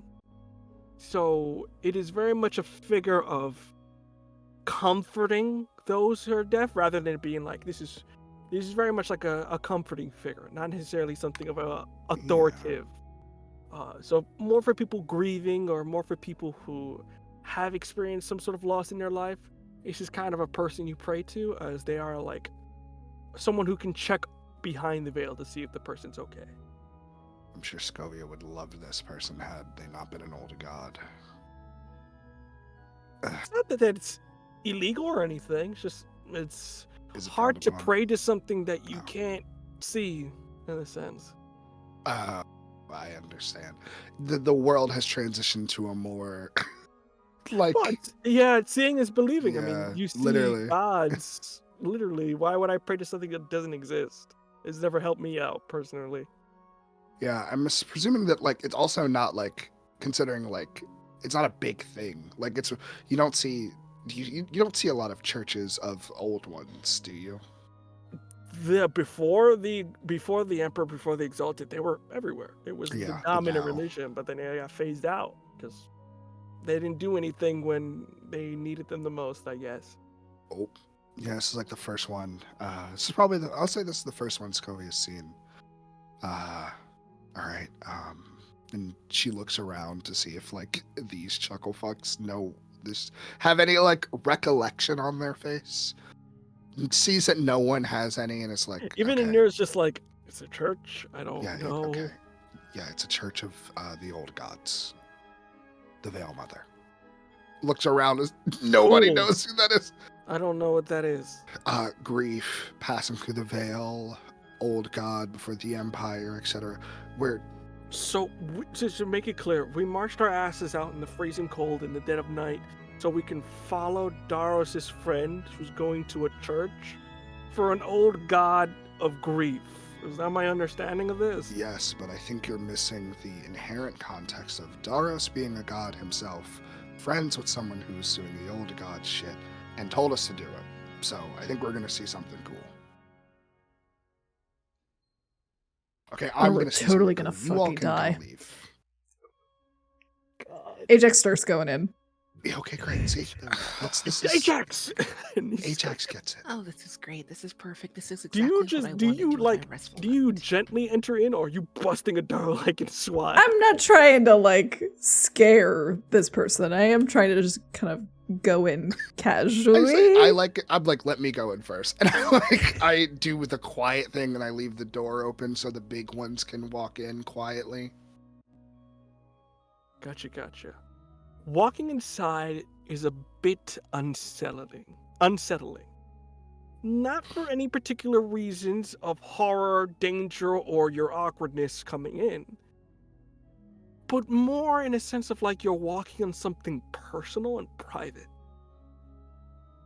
You see there is a plethora of candles that are lit from every which way and section of this place.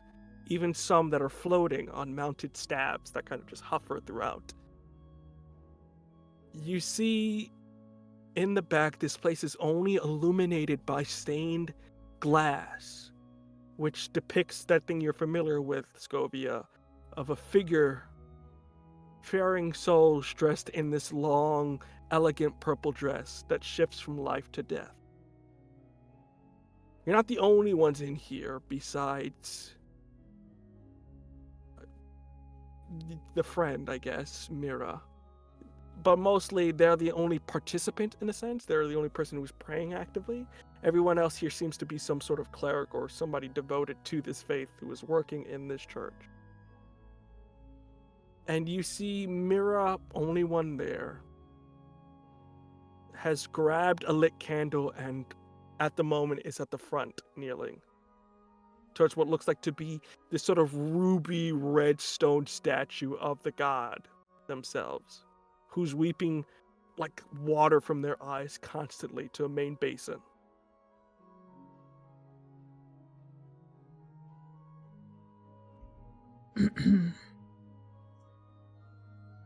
Ajax kind of shifts upward, watches some of the priests go shuffling by. What now? I mean, we could pray. I'm sure there's a lot of grief in these souls. And kind of like does a big pat on big guy and a small pat on little guy. Fuck it. Well, sure. Don't know how good I'll be. Strangely for Nur, he kind of goes, I'm good. I'll just wait outside. Yeah, don't want to get old. Biblical. I don't pray. Something that has come up in this situationship at all? Not that you've never really spent this too much time, but it's not a big religion guy. Yeah, that's fair. Okay. Shrugs and is kind of like, all right. Anything Look, if you guys start screaming, I'll charge in and save your asses like I did last time. You know, and she cuts the distance, holds a hand so earnestly, and that is exactly what I would love to see. Don't need you to save my ass. Jax mumbles as they go down the center hallway. Fantastic. You guys all go down the center. You grab, you copy in a sense.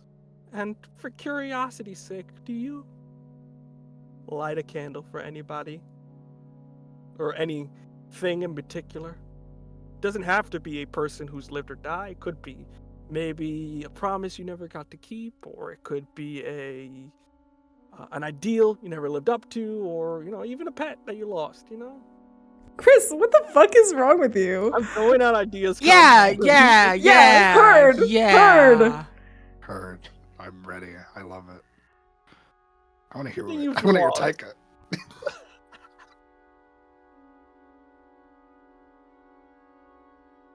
Yeah, I get to light a candle for my entire line.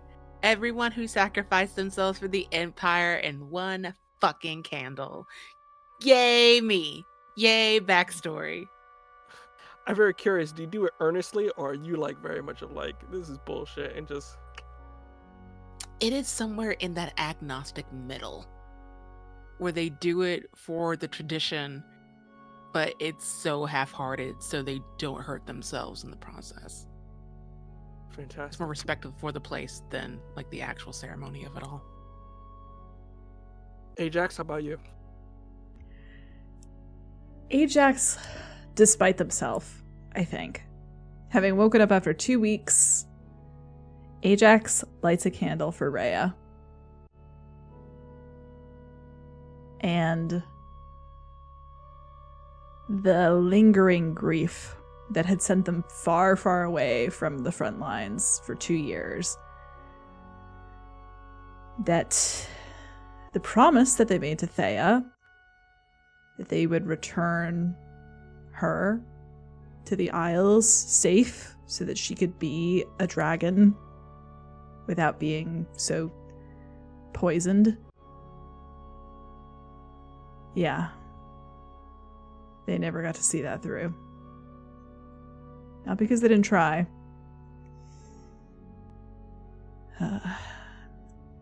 So they light her a candle.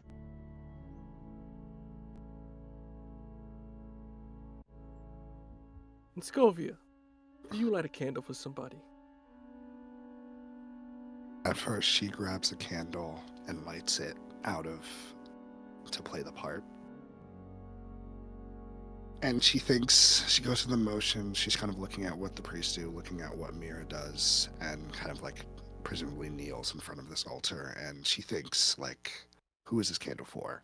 And at first she's like, oh, the friendship of the Caldwells, but so much bitterness in that heart. She's like, no, they don't deserve that for me. And she's like, and then she thinks about her family that she didn't really know that well. Like, she was young. You can only hold so many memories for so many years about people that, well, you love, but inevitably don't know that well. They become memories, figments, and she kind of lets that go half-heartedly. And she thinks about Rhea, and then chooses, and then thinks, that feels like Ajax is back. And then as she is sitting there thinking, he thinks about all of the lingering grief that he holds on to in his life, about the life he's never lived. About how he thinks what would happen if, because there's a reason that Scovia doesn't operate in ifs, because it would crush her. Today, this time, he lets the grief set in of, what if I didn't have to keep living? What if I didn't have to keep going on? What if I did die? Or what if life was just different?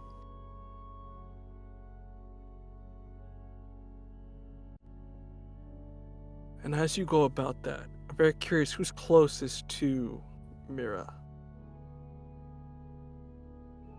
Scovia. You see that they go about doing their prayer. And you can hear under their breath, because of how close you are, they pray for their mother. They pray for their brother. They pray for their partner. And they pray for their unborn daughter. And as you hear that last thing, you see that their hands are no longer covered. And for the first time, you see the golden glowing scars that riddle their arms, like if lightning hit it and went all the way up. And without having to roll anything, you know who this is. You have spent so much time reading, studying, becoming the perfect weapon, and understanding who is it that you are meant to serve. There is only one person in the Empire whose scars are like this. These are scars of a hero who led the charge against Oblivion during the Third Cataclysm. The same person who plunged into the depths of the Gravelands to save their home from corruption and darkness. And the same person who formed this empire for peace and prosperity. The Emperor.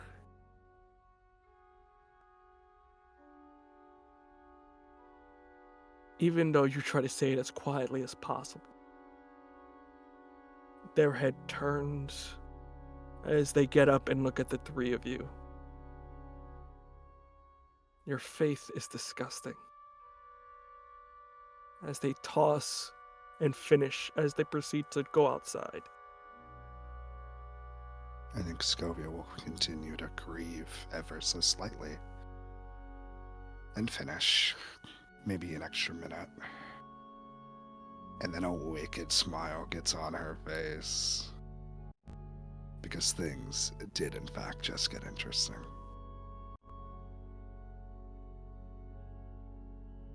Come on. Like a loyal dog.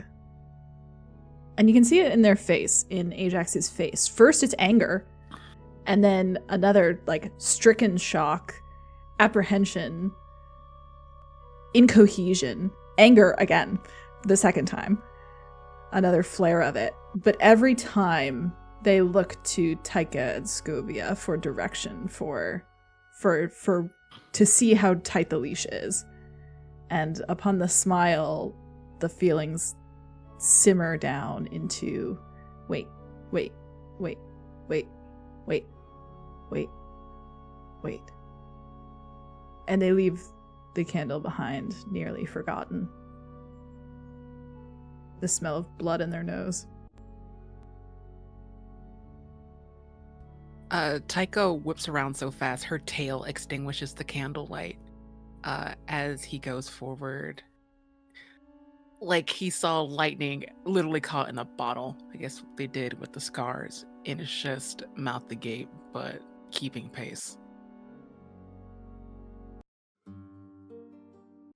The doors open to the outside in the cold as you hear them muttering on their breath towards all of you. This is a place of mourning. Do you not even leave me to be here without your presence? We were. Kind of looks over as he starts to say this sentence, hoping that it's correct. We were also mourning. Do not make so many assumptions. But, as I like to say, I am no liar. We were told to come visit the church. By who? Who do you think? And you see coming from the woods. That was me, not me, darling. I should have known better than to let you back into my home. You're right about that one. I was, but I will say I was curious about who a god would be friends with. And I am pleasantly surprised. What do you want? Is the Emperor saying that to me? I think it's Or a like general to question for the audience that is now here. Yeah, I mean, I look at the Emperor and I, with so much sincerity, absolutely nothing. And then I look over at I look at Daros. I'm like, I don't want anything, but he might. Daros kind of gets closer, and you see his demeanor shifts. The skin that is immortal begins to shade away like fire, going back to the form you're most familiar with. But yet his eyes are comforting. They are something of someone who is familiar with someone a little too intimately. Look, things are getting bad out there. I know that you want to be alone, but you can't hide anymore. We're losing and we need you. The Emperor, in turn, I told you and every one of those filthy fucking people that I refuse to go back to serve as I did. If they, and points to you in general, cannot win by themselves, then they do not have the right to rule them.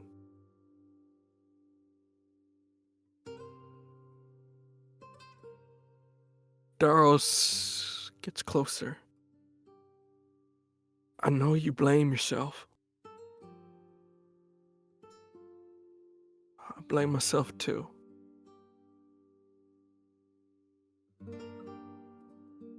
I was scheming and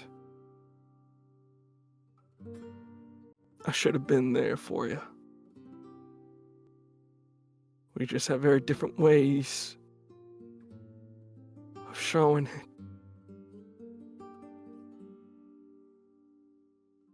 You see Mira begins to shed tears, but as they hit the ground, it melts the snow entirely, going straight to the soil.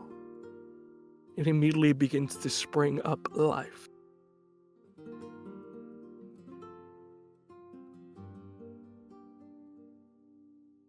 In this moment, are you doing anything? Or are you letting them have their conversation out and about?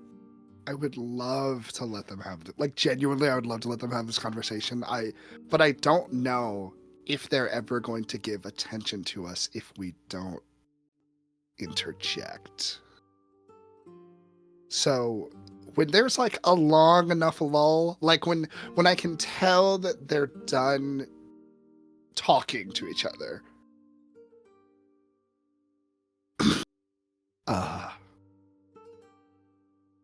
Okay. I'm gonna change approaches. I'm gonna try total honesty. Mira. And I think, and he calls her that, knowing that this is the Emperor, and is trying to, make that clear. You look disgusted when you see me. Do you assume it's because I care, I'm supposed to care that you're the Emperor? That I'm supposed to have allegiance? I'm genuinely asking. No, Scovia. Then what's that look about? You don't believe in anything. Okay. And yet here I am. I look in your heart as you see they get closer, and you feel this trying to turn away from their eyes. You become fixed in a sense. I sense every deed you have done in your life. I sense the pain of the fires of your home, you being your sole survivor, and the struggle you have, and the belief that you think Daros will ever be a parent to you, to make up for what you've lost. And even now, your sarcasm is a weak defense. Do not get me started on the other two. You, looks to you, Ajax.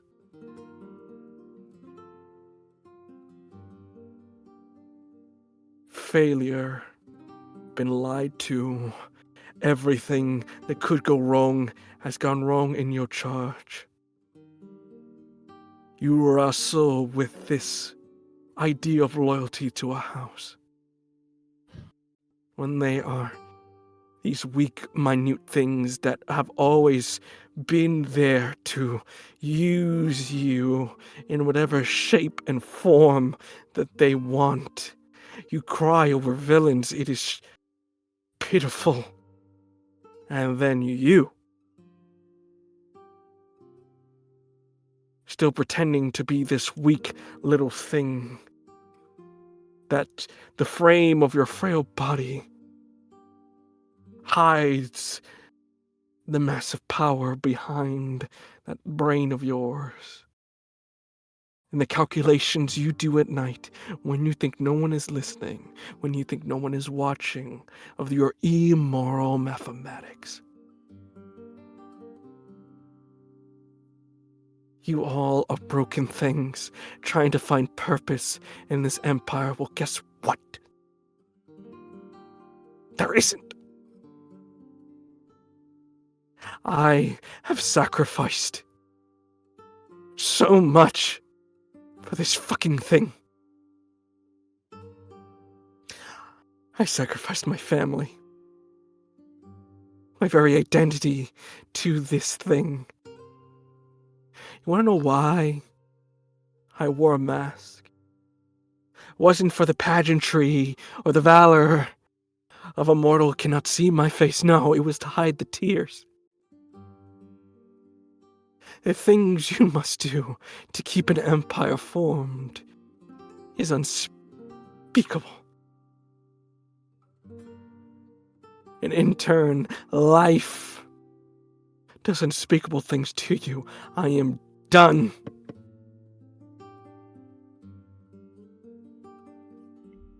And you said that my eyes are drawn to this person when they look at me. Yes. And it feels almost... Does it feel almost non-consensual in a way? Like, not fully, but like... Very much of like if somebody's putting a hand on your like look at me kind of a deal. Not necessarily like you can't turn away, but you feel like a drawing sense of like, don't you play sarcasm with me, boy. That makes Skovia angry in a way that I don't think anyone has ever seen. And there's something so interesting because the words that they're saying are correct. Like, Daros is never going to be a father to Skovia, probably. Skovia can be Daros' daughter. And because I'm not divine, physically, Skovia walks, closes the distance, grabs, like uses his hand, grabs Mira's face and makes them look at Skovia. Then die.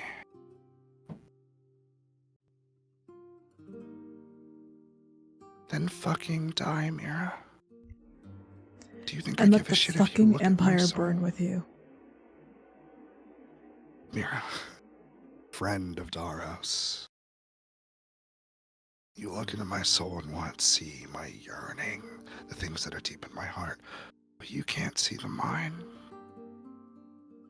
My heart may want Daros to be something that he might never be, but my mind is smart enough to know he probably never will. And I will balance those things until the end of fucking time. But let me tell you something about yourself. All that grief you're carrying, all that rage, it's not enough to kill you, is it?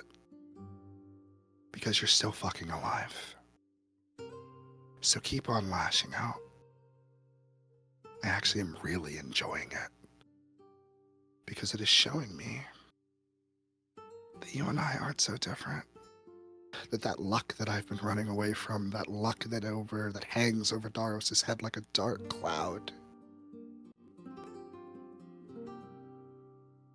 it is way more mortal than anything that I can imagine about him. So from one mortal to another, if this grief is so fucking heavy, as you say it is, as I've been saying that it is just a few hours ago, then fucking die. I don't give a shit about the Empire. You're talking to the wrong bitch. You don't care about the Empire, and I don't care about the Empire, and this is so fucking heavy. And the governance is something that we can't do. Then die and let it start over. Because I've seen one place end, and I'm willing to see another one. But what you're not going to do is point fingers before you point one at yourself. Because if you want to die so bad, oh, Mira, Emperor of the Exalted Empire, then let me kill you. Here and now, so I don't have to hear this fucking bullshit come out of your mouth. Because Daros may not be my dad, but I am his daughter. A scheming, conniving bastard. And if the Empire falls, I sure won't be falling with it. But if it rises, maybe we'll become heroes.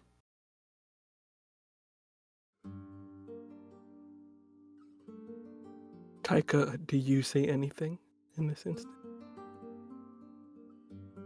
I think they have it covered. Ajax, anything else you would like to add? They added their snip. They are a loyal knight to the one true god they see here today. I take a step back and I say, and don't fucking touch me with whatever this disgusting magic is. Face me like a real person. Daros gets in between. I know you carry this pain.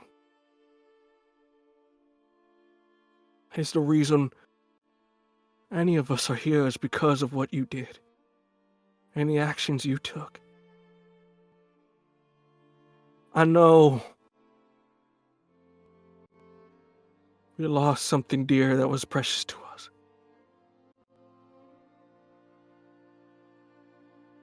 But it's the reason why I keep going. I craft wonders in the name of my lost daughter's creativity. And I am the god of valor because it takes every ounce of my goddamn body to keep moving and protecting this world and the family I got.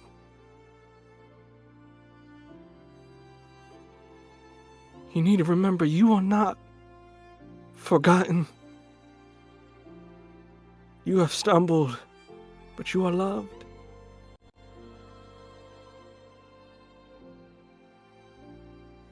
You need to join. Get back in the fight. It's the only way we're gonna win this thing. The only way our kids are gonna be safe.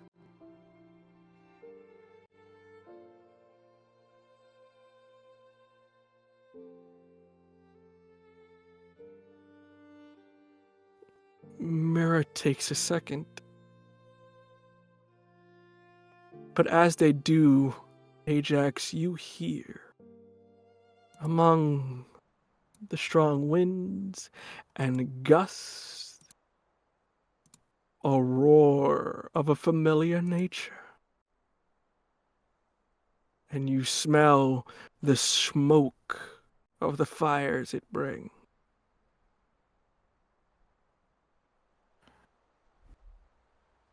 Shit. What was that? You might be gods. Yeah. But I think at some point you forgot. Mortals can make themselves into really fucked up shapes too. Not this time. And they start moving. You see Mira looks to you. The kid. You see at this point, they stand back. Their arms begin to glow. And with that, you see 6 dimension doors open at once. Go. As they go straight forward into one of them. Heard.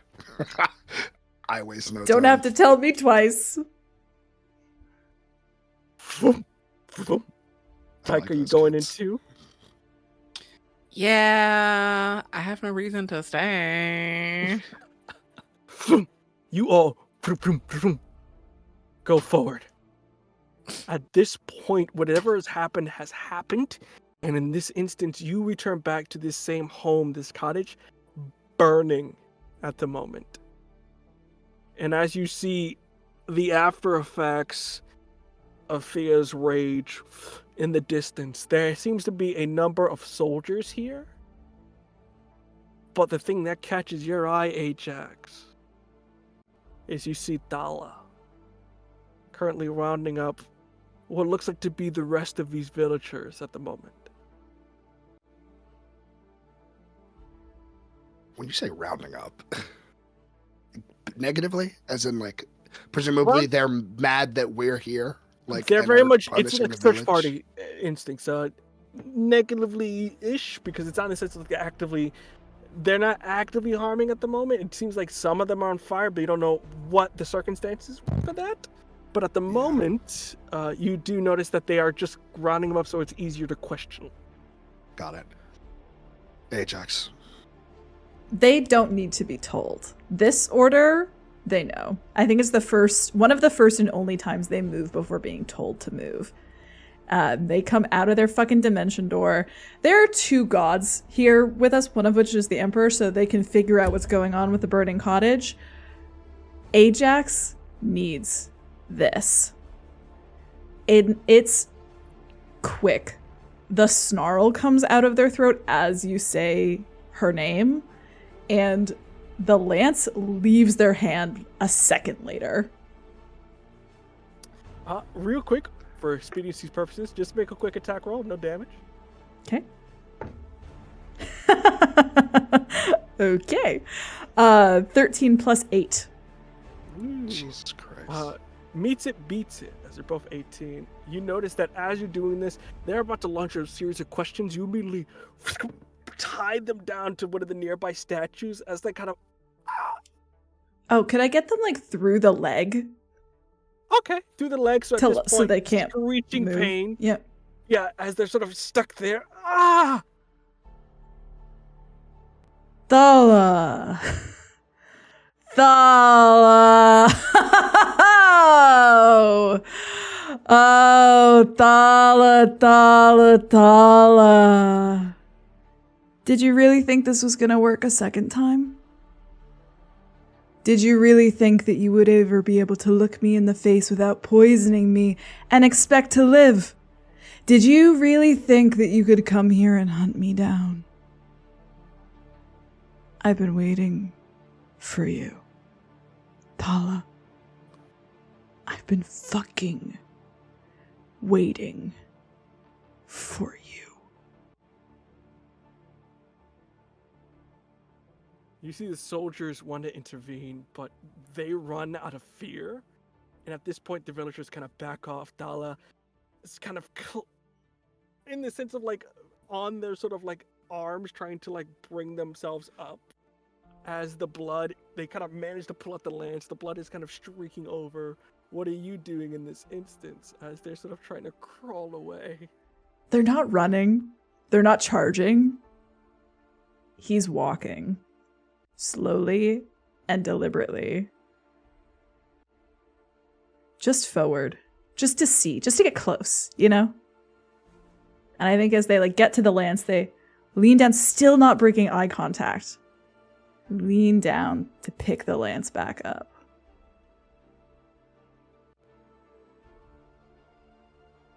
Taika, if you do me a quick thing here, make a perception check. Only you. Oh boy, I'm so Oh, good at no. perceiving. You know what? I'm gonna roll a digital die. This bitch. Chris, you got lower, by the way. Save my like, ass here, come on. I hit myself here. That's why Yeah, I hit my heard. mic. So that's Okay. wonderful. I believe in you. I believe in you. Please don't fuck this up. We need you. we Please need a don't top. fuck this up. I'm terrified, y'all. Shut up. Don't worry I'm going about it. back into alchemy. Alchemy, don't fail me now. Come on. One steward dub. Please, we need it.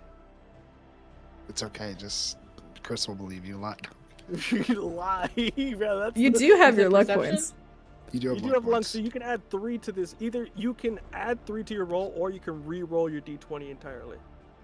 Okay, I'm just gonna. Come on, 20 or above. Shut the fuck up! A natural 20? Let's Did you go. Yeah, it actually was. Is he gonna add 20? Yeah, the 24. It came up on the screen. Steward dub! Let's go. On your second run or your first try? First. The first try. Praise the Empire. I'm gonna hold off for 1 second.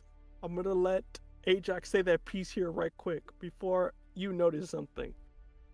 Ajax, you see Dala kind of go, well. If it isn't the traitorous bastard. Does it feel good? Does it feel good, Dala? Knowing at the end of the day, Rhea never fucking loved you. Shut your mouth. Knowing at the end of the day that all of this is built on a fucking lie. Because she didn't love you. And you know what, you know what, Dala? It doesn't matter. It doesn't matter if you say that I'm the traitor. It doesn't matter if this whole war is because you couldn't admit it. Because when you die, you'll know. And when you die, I'll know too. And I'm never gonna fucking forget. I've like crouched down, gotten real low and real close. So how does it feel? Does it feel good? It feels like victory. At this point, Taika, you notice something weird over the wound as it doesn't heal but begins to morph into something gelatinous that begins to fizzle. You know this to be one of your brother's early experimentations. Why waste the siege when you can send a fake soldier and blow up the wall? And you notice this thing is literally within a foot of Ajax. If they stay here any longer, they're about to take some serious damage from this explosion that's about to happen, and they're not raging. I'm not gonna peek the mic, but Taika screams move. Dex save for me, please, Ajax, Yep. as you hear this. Can I have advantage because of that sick ass nat 20 from earlier? Yeah, come on. They're getting a warning. Cornered ya! Cornered ya! I noticed it was a 24. Come on, they're getting a Alright, warning. it's the holidays. It's the holidays. Yeah! Bully your bullier. Alright, it's a 9 to start, and a 19. Oh, thank God. 21. Thank God. Fantastic. You I feel like 21's the DC.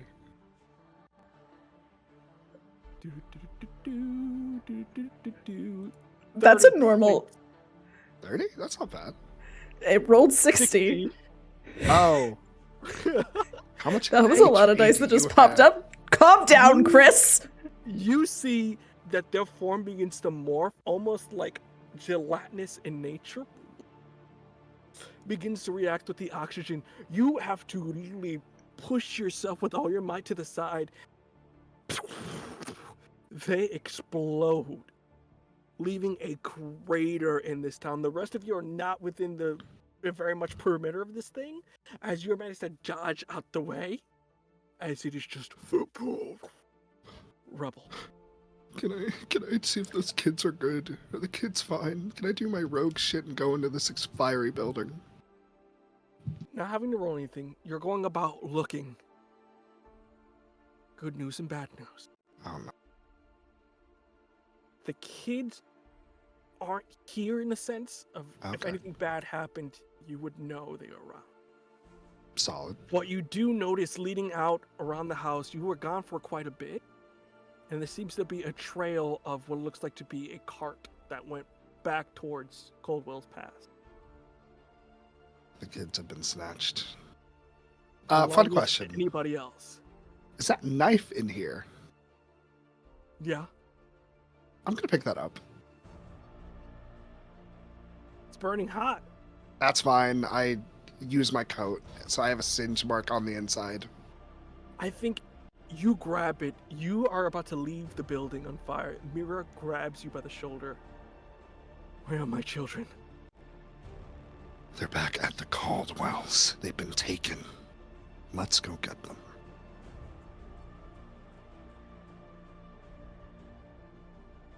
You see, they let you go.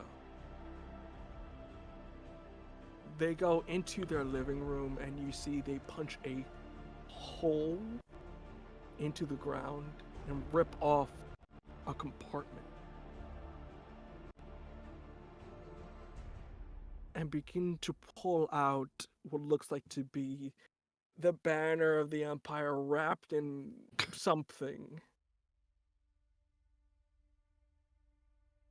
They take a look at it, fire raging around them. And as they unfurl it, you see the golden mask they have used to impose their will upon everything they have ever encountered. And in this moment, Scovia, you see the power this thing has both metaphorically and maybe literally. And you understand that going this way, letting them put this thing back on, there's no undo button. There is no, it's over. We can go back to our life. You have a moment here. If you want them to stop, throw this life away. I am fast. Faster than maybe even her, but not by much. I come down, bend my knee over top of this banner as they are holding the mask. I put my hand on it or on their arm, whichever one is either safer or more reasonable. Are you sure you want to do this? We can do it without the mask. You were so bent on not walking back. That's not the problem. It's a cycle. Greed, envy, pride. It won't stop until this war is over. They've forgotten what it is to fear a god. And they must be reminded. Even if it means I lose Mira.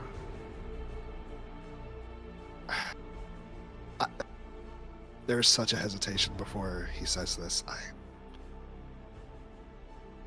I can't believe I'm going to say this, but could it be anyone else?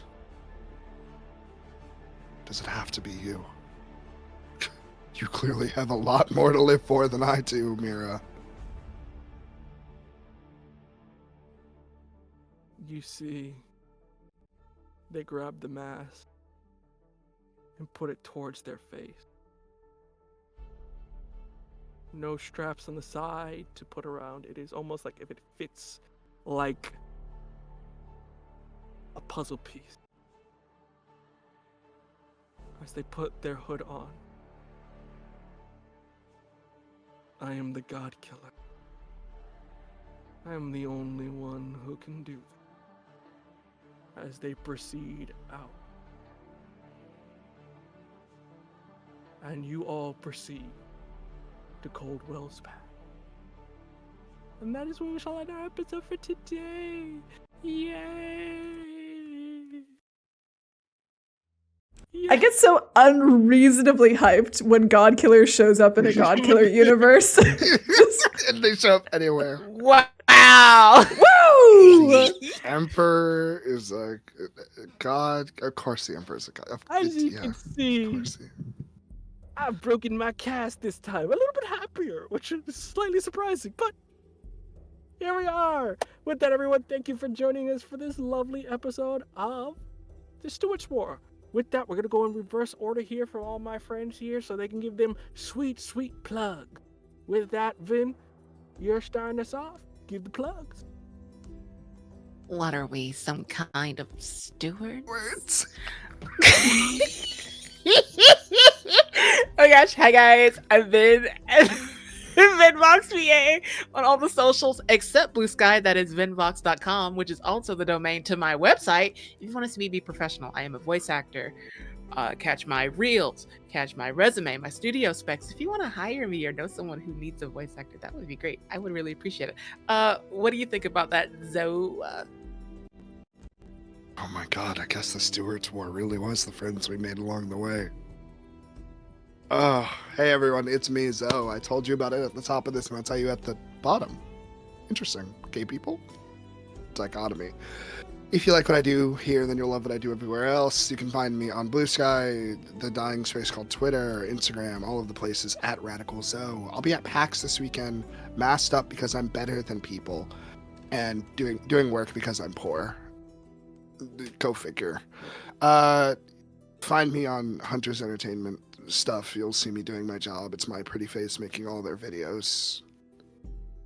Every good company has a black person behind it, and I will pass it to. See. Hi everyone, my name is C. I use they, them pronouns, and you can find me making very trans, very gay art on the internet, C Plays RPG. You know me. You love what I do, I hope. And if you do, you'll follow me in those places, right? All across the internet, wherever it is. Not on Twitter anymore, but hey. You can always catch me on Transplaner on Saturdays at 8 p.m. US Eastern Time. We're doing a vampire arc, which is very normal.